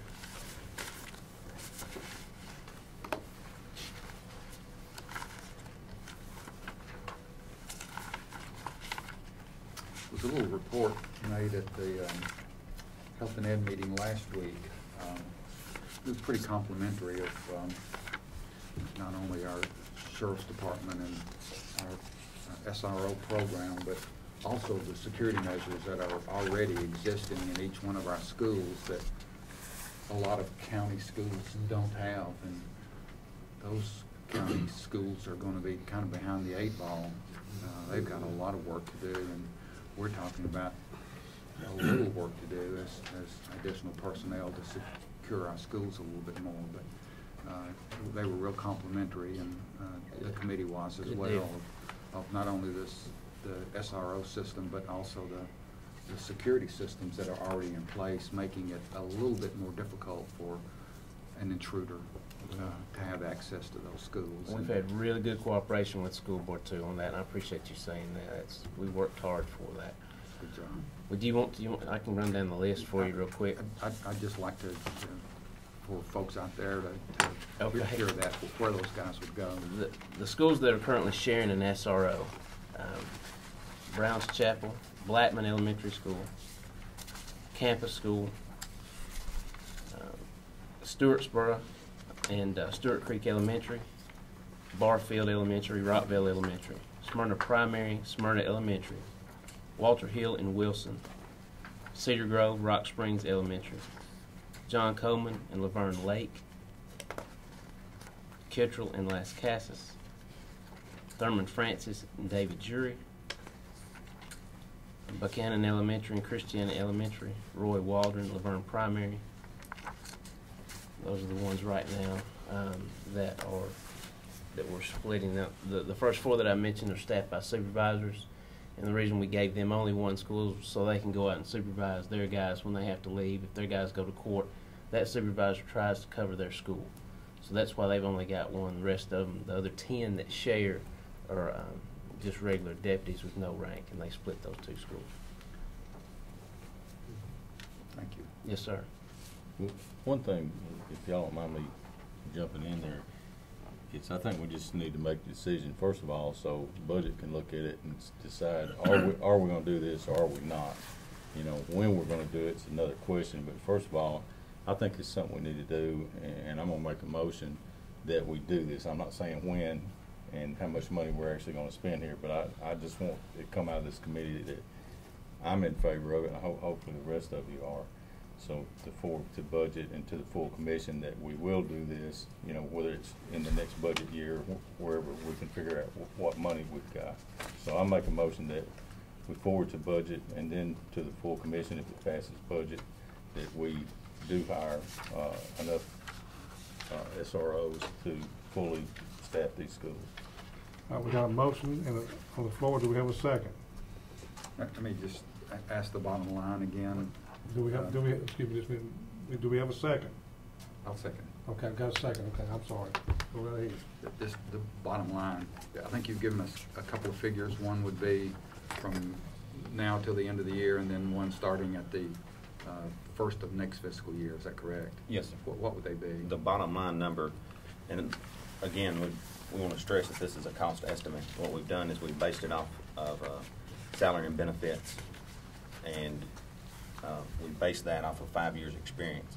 If we put somebody in that position with more than 5 years experience, of course that number will raise a little bit. If we put somebody with less, it'll lower it. So it's kind of a good baseline. The numbers themselves may fluctuate some. We have no guarantee or can't give you a solid number until we know the exact personnel that we're going to be putting in those positions. Well, using that 5 years, that's pretty conservative. It's conservative, so we should be close to this number. The total reoccurring cost to the county as of July 1st, which is 13 SROs and not 11 because we have to add Stewart Creek High School, is estimated at $687,890. What we've done is we worked the numbers starting, if we started them on March the 1st, the total reoccurring expense from now until the end of the budget year would be $194,342. We added the vehicles and stuff on, so the total expense would be $884,000. And starting in April, you'll see it decline about $50,000 a month until July 1st. And then July 1st, if we add all 13, it's $1.5 million. One thing that we'd like to add also is that with these 13 of July 1st, we're asking for 13 vehicles. We have it in our budget for 25 new patrol cars, or 25 new patrol cars is what I'll be asking for in July's budget. Now, if this is approved at whenever and whatever time, these 13 vehicles are going to be subtracted. I'm not going to ask for 13 now and then ask for another 25. If we get 13 or we get 11, they'll be subtracted from the 35 or the 25 number. What we've done is we've... So you're going to be asking for a total of 25 vehicles? A total of 25 patrol vehicles. Other divisions may ask for a bit. The detective division may ask for a vehicle or two, but they're not police pursuit package vehicles, so they're normally not as expensive. We can sometimes buy those used or buy cheaper regular stock vehicles that aren't the police package, and they don't have everything that, you know, a police package vehicle has on it. These new ones will go online, and the ones they replace will go to the SROs. Yes, sir. What we'll do is we'll take these 11 or 13, however many are given to us at the time, we'll put those into the fleet and have the old ones taken out, and when the old ones are taken out, the old ones will go to the SROs. So when you look at the breakdowns, and we have at the end, we have a training breakdown and explain to you what the training cost is, what that $3,000 is for. Then we have a equipment breakdown, and it pretty much tells you every little piece of equipment that we're getting in the breakdown of that equipment and where that goes to the officer. And the last one is the vehicle breakdown. The vehicle breakdown, I know the sheriff came in Budget and Finance and said we were looking at about $50,000 a car. The problem that we're facing with the vehicle, we haven't bid them yet, and we've been checking it on the state bid. The state bid's up on Thursday. It should come down Friday or Monday, and we can have a better idea of a solid number on how much it's going to cost us to buy off state bid. The rest of the equipment for a vehicle, again, a lot of it can't be retrofitted from the old one to a new one, and you have to understand when new vehicles come out, not everybody's making equipment for them at the same time. So instead of you having 10 or 15 competing for the same, making the same product, competing for the same business, you may only have one or two until they see if that model's going to take off and stick. So, you know, they kind of have a corner on the market on the price. And what we've done on this one is we've given you an estimate of sticker price on pretty much everything. So once we bid it out, the actual vehicle cost of $51,832 that we put here should lower some. Again, there's no guarantee in that, but I'm fully confident that number, once it's bid out and we do everything on the list, that number will drop, hopefully significantly. But speaking with the chiefs and the captain, we hate to come in here and ask you for $45,000 a car and then have to come back and say, well, we're 30,000 shy. We're going to need an extra money to do this. I'd rather come in a little bit high and be able to give that money back than come in and ask for, you know, more than or less than we need and have to come back and ask for more. The other point we'd like to add on this, if we wait until the budget year of July 1st, if you give us 13 positions July 1st, it needs to be understood that those 13 positions have to go through training, and we're probably looking at least January, February before all the schools are fully staffed and have an SRO in them. The sooner we can get these people online, the sooner we can knock out their training, and the sooner that they can be in. Are they going to have to go through like a 12-week class to be an SRO? Is that? Well, we have an FTO program, but they need to go through, and that TCA is on one of those pages on the document you have in front of you. State mandates that you send them through an actual SRO training, and we like to do what the state says. So that's just 40 hours. But if they're from outside the department, they still have to go through the 15-week program that the Sheriff's Department has as far as field training. And then we have a program as well that gets them acclimated to how we do the School Resource Officer Division in this county. Right. So, you know, we're looking as little as 3, depending on who it is, or as much as 25 weeks that we're not going to have them. And that's not including going to, if you hire somebody fresh off the street to remove somebody over, you would have to. That's one of send our them to the- requirements. We can't do that. Yeah, they have to be post-certified before they can be. It would be roughly a year before we got to use them, and that wouldn't be fair to anybody. Well, what I'm getting at is somebody coming from patrol to SRO, then you're gonna have to replace the patrol person, then you've got time on that as well. Yes, sir. That's a cost we don't see. Well, no, it's a cost we put in here. It's included It's in in the $3,000. It costs $500 a piece to have each SRO NASRO certified, and then we added another $2,500 to that for the academy expense because we understand that it's going to roll down. It's gonna filter down. So when it You gotta filters hire somebody down on the bottom end. Yeah, so if we take them off of patrol, we take a certified position, then what's going to end up happening is Captain Spence's training budget's going to go from, you know, him having 20,000 to him being minus 15,000, and we've got to come up with the money somewhere. So we've tried to figure and plan for every cost possible that we could think of. But if it's rolled down, then you're looking at a, you know, expense of, if we take 13, then it's 32.5 is how much it's going to cost us in 13 to the academy. What I was getting at is some post-certified officers from other departments that might want to retire and come work over at the Sheriff's Department, like I believe we've had one of the SROs, at Las Casas, he retired and came over. Coleman Murdoch. Yeah, and there's a potential for some cost savings there Absolutely. for the county that we might see or might not see depending on who's hired or how people are transferred. Well, and you did worst case scenario on the highest cost possible. yes, sir. And to add to that right there, what our plan is if you decide to give us these positions, we have a list. We put out a list. We're going to try and hire as many as we can within. If we do find some candidates from without, we'll try and hire them first. Because going back on the training aspect, if you're on a patrol and you're a patrol officer and you move to the SRO division, it's normally going to be about a 10-week training program. If we hire somebody off of the street, we hire somebody, let's say retired from Murfreesboro, Smyrna, or THP, or whatever department that is post-certified, when we hire that person, they have to come in and not only do the 10-week SRO training, but then they have to go through another 10 weeks on the road. So that's a total of 20 weeks at bare minimum, and sometimes it can reach up to 25 weeks. And that all depends on the person and officer and how they acclimate to it. But what we're looking at is whatever positions that we're given, the first positions, we still have to go through the interview process. I mean, we have a vetting process that we have to go through to find those positions. Once we find those positions and find those people, if we have any from the outside, SROs normally build up enough comp time with school activities and things that they do at their schools to take part of the summer off. Well, if we hire somebody from the outside or hire somebody from patrol, they may not have that. So that way they can go ahead and work through the summer and get their weeks knocked out.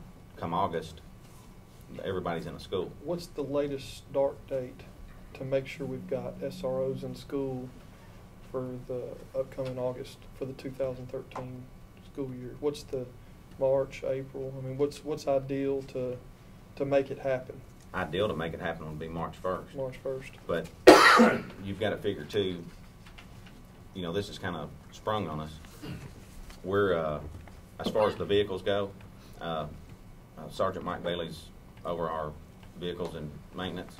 He's going to start bidding out all the vehicle specs, everything that goes on the vehicles, all the equipment for the vehicles.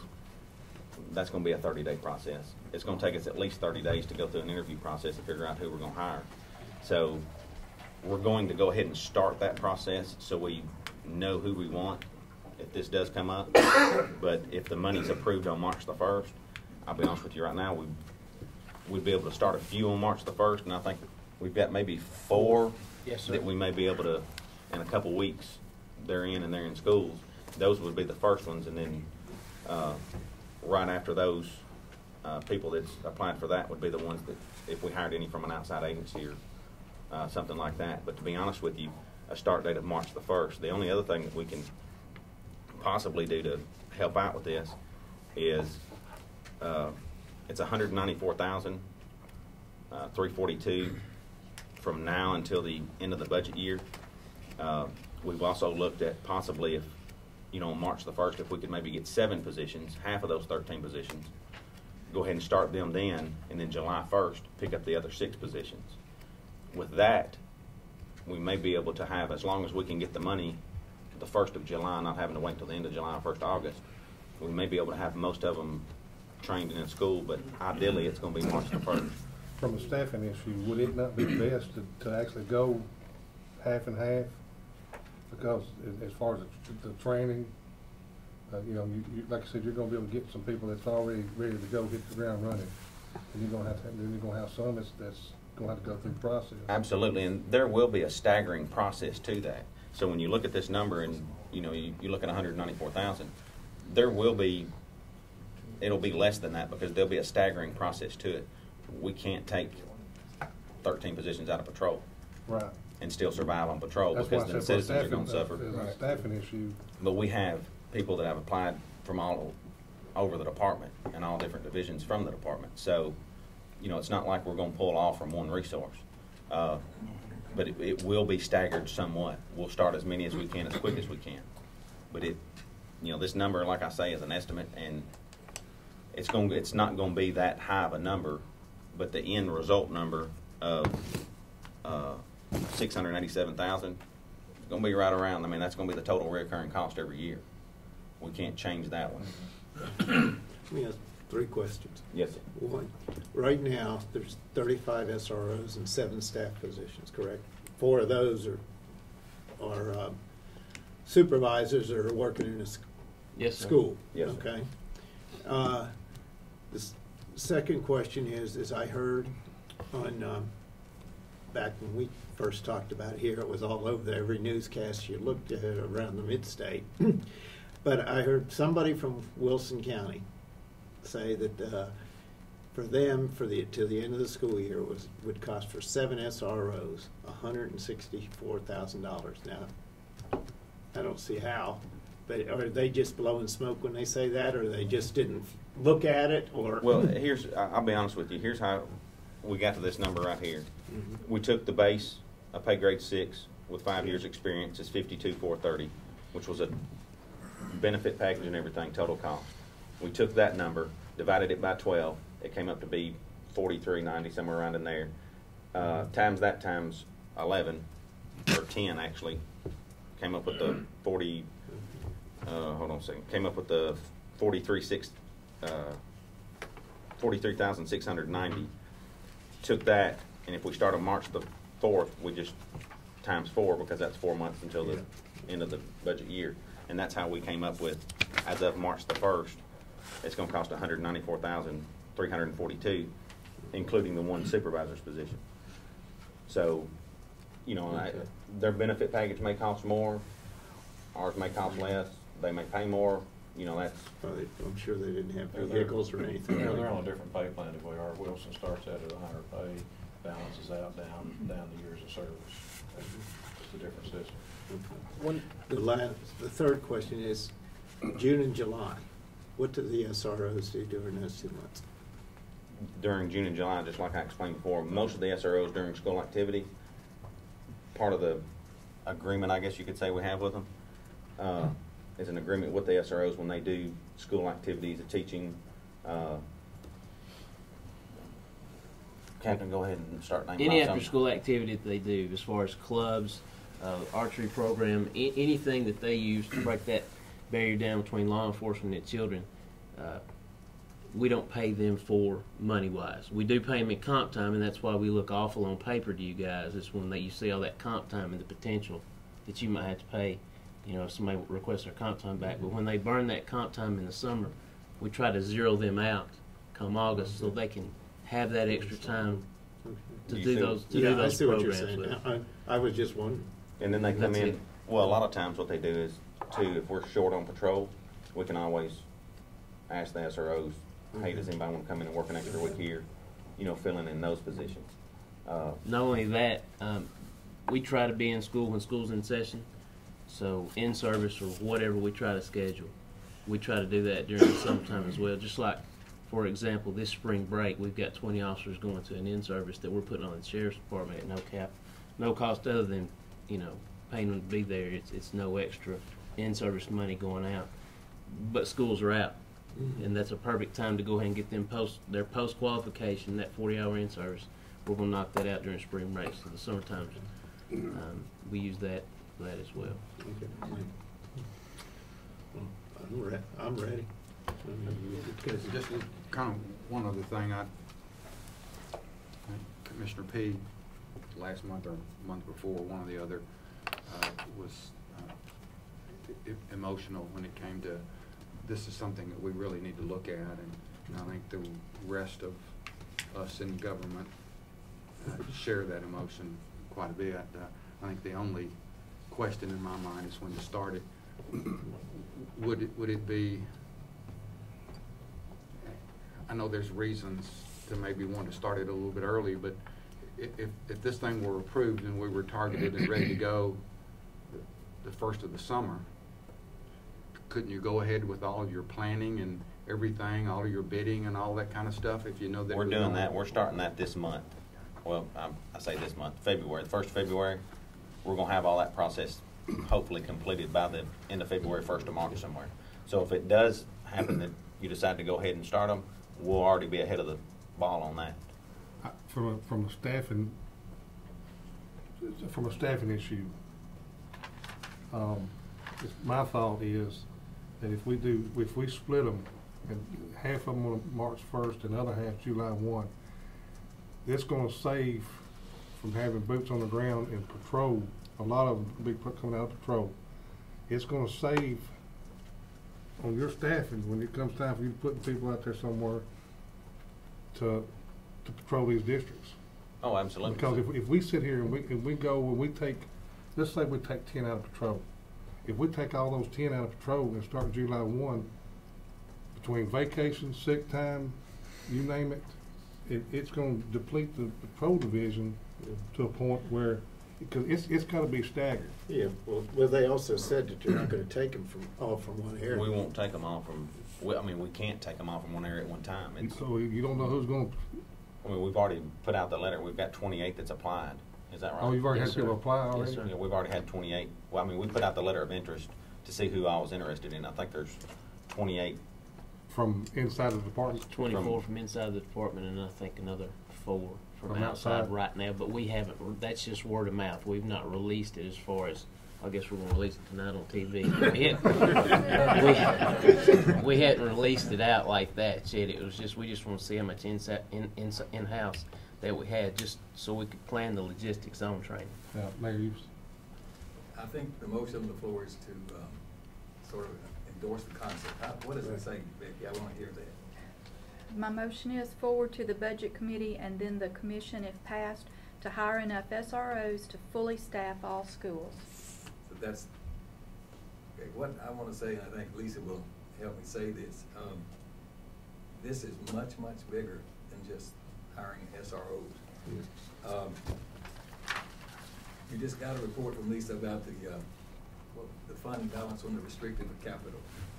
And even if we do better than that and wind up with $1 million instead of $893,000, that won't even buy 25 new cars, much less fund any other capital request.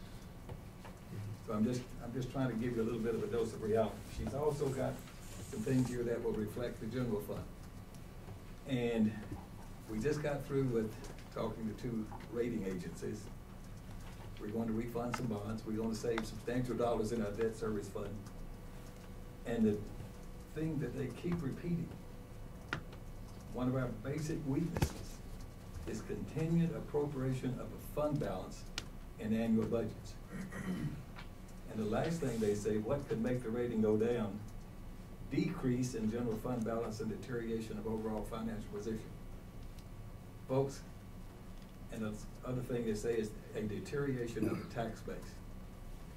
Our property tax base is not increasing at the rate that we project even this year. What did you say it projected at? I've heard some numbers too. Okay, so Lisa's got a little sheet of paper here, and she can sort of summarize even what she's budgeted this year and how that's coming in, So it's not encouraging that we're going to have an increase in our property tax revenues. Right. So it's going to be a tough budget year, so all of this needs to be put in a full and complete perspective. One thing I want to say, I don't know if your voice has been picked up, and I want everybody to hear what you're saying too. And the reason I made the motion the way I did is because I'm aware of the budget constraints that we've got too. And when this went to budget, you know, as a consensus, they were saying this will be next year's budget. That's why I'm saying here's a timetable, and I don't know whether we could work out getting some before, whether we can work it out at all. But I would like to see us get these people in place, and how we do that, you know, we're gonna have to dig through it, and no, it's not gonna be simple, it's not gonna be easy. But I do want to hear your revenues, because I've heard from the property assessor myself. I'd like to hear what your numbers are.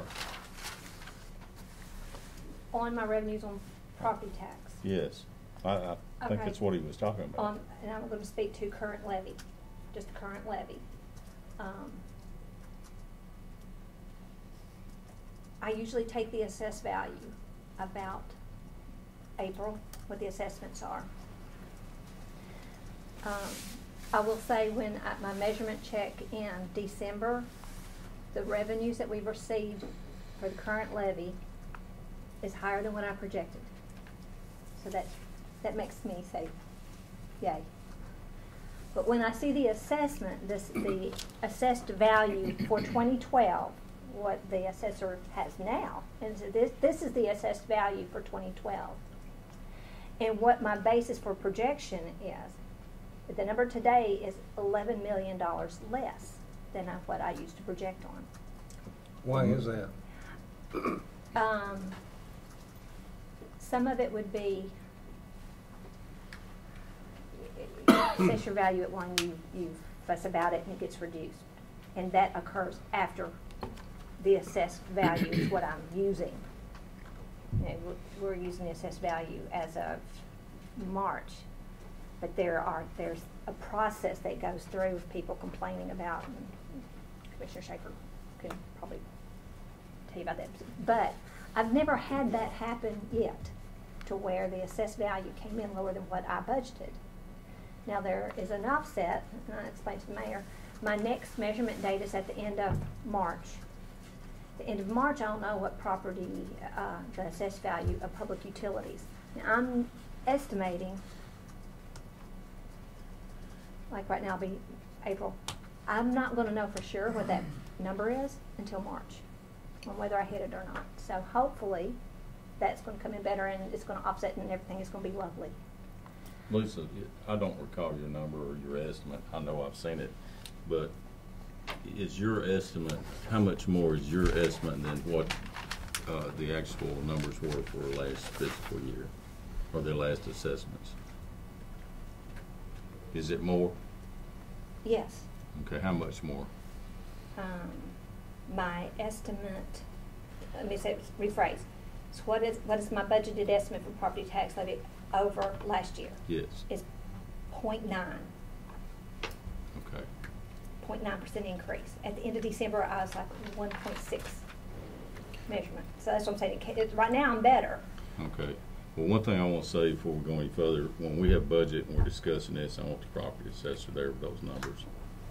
I mean, he's given me some numbers, and now the numbers, think, you know, yeah. I mean, the numbers that he looks at and he says, I mean, on this last rating agency call. Yeah, we have a December 30th set of numbers from him now. Yeah, that compare what the assessed value for 2012 is. This is after adjustments, and what the projection is for 2013. So there is an increase, but it's just, I just want to say that's a good increase, but not as good as where I'm starting at. I want to see a smiley face on that report that I get. So now, sales tax is doing tremendous, but that's not my big number. Sales tax is a big number for schools, but it's not the big revenue number in the general fund, because you're talking about sales tax earned out in the rural area. Okay. So. Municipalities get the benefit of that. The cities do. I got a couple questions for you. How much did we borrow use from end of fund balance last year in the budget? last year, we ended last year with a total loss of 400,000 after all was said and done. After, this is last fiscal year. I mean, how much? 11-12, 11-12. Okay. That's how we closed, 11-12 from 10-11. Okay, we lost we reduced 400. But the good note, I'm just going to tell you a little history. The good note is that unassigned fund balance, the money y'all can spend, that was over $1 million that it increased. We had to decrease quite a bit in restricted fund balance. If you remember, all the monies that we did for a lot of the improvements at the Sheriff's Department was restricted funds. So the net of those two shows a net decrease. So then I'm going to start with what I just gave you, and I might get to your question. We started this fiscal year with an audited fund balance of all fund balances, whether it's restricted, assigned, committed, all the flavors of fund balance at $23.3 million. This is accounting thing is paying out off prior year encumbrances. This year, right now, this is after our amendments, our estimated revenues is $72.6 million, appropriations at $78 million. So right now, our appropriations exceed our revenues by 5.4 million, 5.4. So I do hope that revenues, so some of the things that are in my head, my sales tax is good. Those on budget know that we talked about having to pay. I'm not going to meet the estimate in my pilot agreements by 150-something thousand because of what do you call it, appeals. So, I've got that. We've got to work through. Generally, in the Sheriff's Department, they don't spend all their budget, but they know here sitting at the table and Joe, how that's going to be, how it's going to end up. Are you really going to be able to? Y'all are really close on your personnel lines. Usually there's turnover, and I can gain because we budget every position 100% of the year in this field. So anyway, I guess I'm saying I don't know, Joe. You can say it right now. Do you think how much we get $1 million back from you? Right I now, mean, we I just don't shouldn't know. plan on getting any money back that hasn't been appropriated. Okay. It's going to be much less than previous years. That's what I was going to tell you. I just don't know if we're going to get it. So if, just know that what I'm showing you here is what our estimated revenues, we're upside down 5.3, but we started the year out upside down by 3.8. That's what we initially budgeted, was 3.8. So that's what we were budgeting, 3.8 in the whole out of At the fund. beginning. Gotcha. At That's the the question beginning. I was. And we've done that for the last couple of years, borrowed from end of fund balance to make sure our budget is balanced for the next couple of years. Because we always have to meet our test, and that's why I said in the previous year our unassigned went up. Well, I was like, okay, we're using it. It went up last year. We're going to use it this year to offset. That's some of the discussions. I want to interject something. I don't think anybody on budget or the rest of us commissioners are going to be embarrassed about using that fund balance and not raising taxes with the way our economy's been, and that's why we're doing what we're doing. We did what we did. And I think the these financial people that are looking at this and warning us, we're aware of that, but we're doing this on purpose. There's other counties out here that have gone in and raised taxes, and we're going to do our dead level best not to ever do that. So I'm not going to apologize to anybody for that. And with that being said, though, we got to look into the future, and if we keep borrowing from unassigned fund balance, there is going to be a negative concept of having a poor bond rating, and we're getting ready to build $130-something million worth of schools. We need to have the best bond rating for the financial health of this county. Yeah, we really need to have that good bond rating. But our unassigned fund balance is built up during the year, though, because of more coming in places. It has been, and that's how we've gotten it. We've still kept it well above what our bottom line is. And that's what I've given you here. As of today, our required fund balance is 15% of appropriations, which today is 11.7. So the restricted, the restricted fund balance is kind of like that development tax. It's restricted for capital. So you litigate different kinds of revenues that are restricted for purposes. That's what that is. Committed fund balances are pretty much our purchase orders or encumbrances. that unassigned fund balance is what you can spend. So when I look at this and I say, how much do we have the, you know, you don't want to budget. I would, you know, to me it's kind of scary to budget down to our limit. So there's what, 2-point-something million between, you know, right now available. But every time you add, like this 268,000 that we add, you've got my requirement on the fund balance, you know, that goes up. 15% of that, it goes up. Well, here's the question nobody really wants to ask. What's the mill rate as far as what we're bringing in, and if we had to have a property tax, how much would it cost to fund what they need if we weren't going to come? Doing it this way. That's just the question Okay. nobody wants to ask, but I'm gonna ask it anyways. A penny brings about 580,000. So we're looking at a penny and a half to cover the cost of these SROs. If we had to raise, If you had to raise taxes to do that, yes. That's what we're. I mean, that's what we're looking at. Additional cost. That's what we're looking at. Worst case scenario, if we have to raise taxes, we're looking at a penny and a half. But don't lose sight of everything else that's going to have to be considered in the total scheme of the total budget.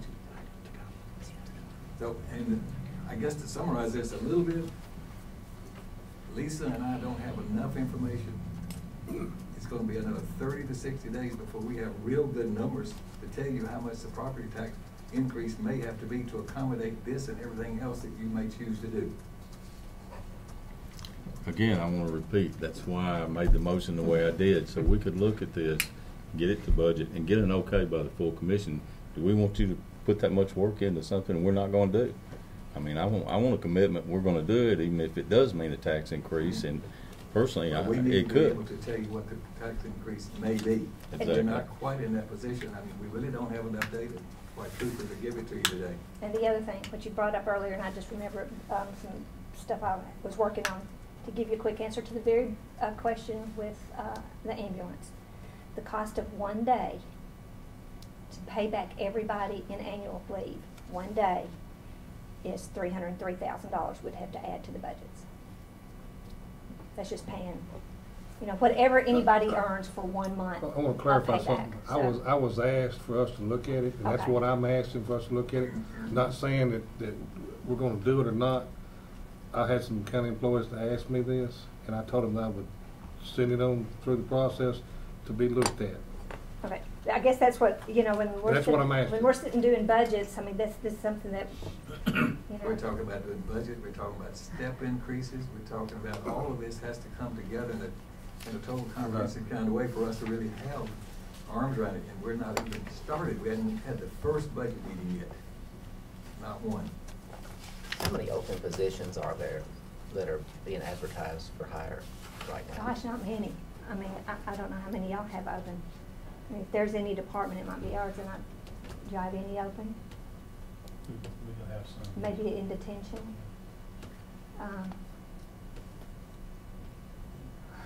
Those aren't high-paying jobs. That's not saving a lot of money if there's only a couple. I was just wondering if there was any positions that we could just close and transfer the money into this. I think it's a great idea to have the SROs in the schools, but we need to have a way to pay for it instead of just adding it to our reserve fund and hoping everything works out. I'm not willing to do that without a good plan to fund it. Are there any other departments or things within the sheriff's office that aren't as high of a priority as school safety? All of them have priority. Everything we got. Because I had some people ask me about a community development department, and they were wondering if that is something that we could downsize and maybe transfer some of those positions into SROs. And you know, it really made sense to me that the school safety seemed to be more of a priority than that. I mean, I think this is a great idea, and I certainly want to support the concept, but before I can vote for it, we need to have a good way to pay for it. And we need to ask if every line item in all these budgets is absolutely critical to our function. And if it's not something that we have to function, and that's countywide, not just within the sheriff's office, but if it's not something that we just have to function, then we need to look at cutting it. And we mentioned the benefits earlier, and I think we need to look at our benefits package compared to what's being offered in the private sector. I think there's some great ways to save money there if we look at maybe reeling in some of that a little bit. So I agree with the mayor and with the finance director that we just need to have some more solid numbers before we commit to this. I think it's something that we're gonna have to do. The public wants us to do it, but they want us to be fiscally responsible too. If I could just add one thing, the schools that Captain Henderson called off before, I believe there's 24 total schools. Is that correct, Captain? That's right. Out of those 24 total schools, there's around 18,500 students and teachers. If you break that cost down to each student and each teacher, it's costing the county about $67 a year to provide them with an SRO. I mean, that's not much. Y'all were gracious enough to ask for this. Captain Henderson's been a captain over the SRO division for 10 years, something that the SRO have asked for years. We hate that it took a tragedy as the one that happened, that did that, you know, kind of get everybody's mind focused on this. But basically what we can do is give y'all the numbers, and you can decide if you want them or not. We're just complying with your request to show you the numbers and show you what it would take to actually put an SRO in each one of these schools. So as far as we understand completely about the budget and, you know, the monies and exactly what the Mary and Lisa are talking about. That's up to y'all to decide that. That's like a while ago. I was using dates of March 1st. And my thought process is, if this is approved, my thought process would be that it would be staggered in place. Whether it be a July 1, January 1, whether it be September 1, March 1, because as far as when it comes to your staffing levels, and you don't know this, just like I do, you know, that process would be the best process to do it for staffing reasons. Yes, sir, absolutely. We have no problems with that. The bottom line number's $687,000. Right. Every how you spend it is $687,000. It's $687,000 roundabout. I mean, like I say, it may be a few thousand more, a few thousand less. It's $687,000 a year from the time you decide to implement it on. Which is 1.5 cents on the property tax. I mean, that's give or take, or a little less every year. I mean, it would not an increase every year, but if we added 1.5 cents right now to cover it, it would cover the cost for inevitable, pending no growth or whatnot. I think we got a good motion on the floor that's going to generate what we need. I think with that motion that's on the floor, it's going to go to budget. The mayor and the finance director are going to present ways and the financial picture of how to do this if we decide that's what we want to do. So I think with the motion that's on the floor, with the mayor and the finance director know what they need to take care of. They present us with this, so I guess we can vote this up or down, and we'll go from there. Send it to the budget committee, and the budget committee will go to the county commission and see if the county commission is willing to do this, and then the mayor and finance director will do their part as far as finding out where the money's at, if it can be done. One question: there was no time date. You had no time on. No, I didn't. Okay, good. That's what I was just checking. You know, I don't mind speaking to that, but I want to see what this vote's going to come out to. I had one more question for the finance director. If we don't borrow any money this year, could we transfer some of the funds to debt service back to the general fund? Let me answer that after we do the refunding, because we are trying to, I've got two things that I've got to look at. One is achieving savings on the refunding to help us. We're structuring those in the next 3 years to give us some relief. But another thing I need to look at and reevaluate, when we project out what's happening in debt service, we project what we think is going to happen in appraised values. And I can tell you that we've estimated a 4% increase in prior years that we've looked at this. We're estimating a 4% increase in assessed values, and we're not going to get it. So that's going to have to reevaluate. We were already looking at a potential problem in debt service. Gosh, I can't remember if it's next year or the next year. Well, the coming 2 or 3 years is. Which that's why we were putting the savings coming in. So let me get that. We're going to be selling the refunding which is in February.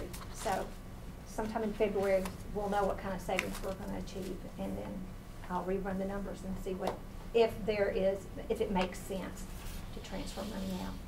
Well, now, when you're saying transfer of money, you're talking about moving pennies from debt service over to general fund Yeah, or other things. right. We're not talking about moving dollars No, out of the funds. Moving.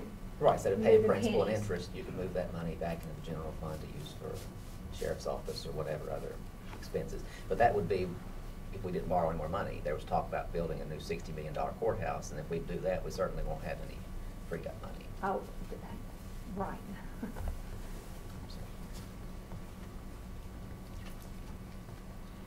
All right, Anything else out of the box, though? we've got a motion and a second on the floor. And we've had quite a few discussion here. The motion is, and I second things, I ought to know, but the motion is endorsing the concept and forwarding on to budget, correct? Forward to the budget committee and then the commission, if passed, to hire enough SROs to fully staff all schools. On to the commission if passed through budget. Mhm. Okay. Thank you. All right, and we'll call for the question, and all those in favor of the motion that's on the floor, say aye. Aye. All opposed? I'm gonna abstain because we just don't have enough information. Okay, so we got 4 to 1. Motion passes. All right. Thank y'all, appreciate it. Thank you, gentlemen. All right. Is any other business come before the committee? Hearing or seeing none, we stand adjourned. Thank y'all.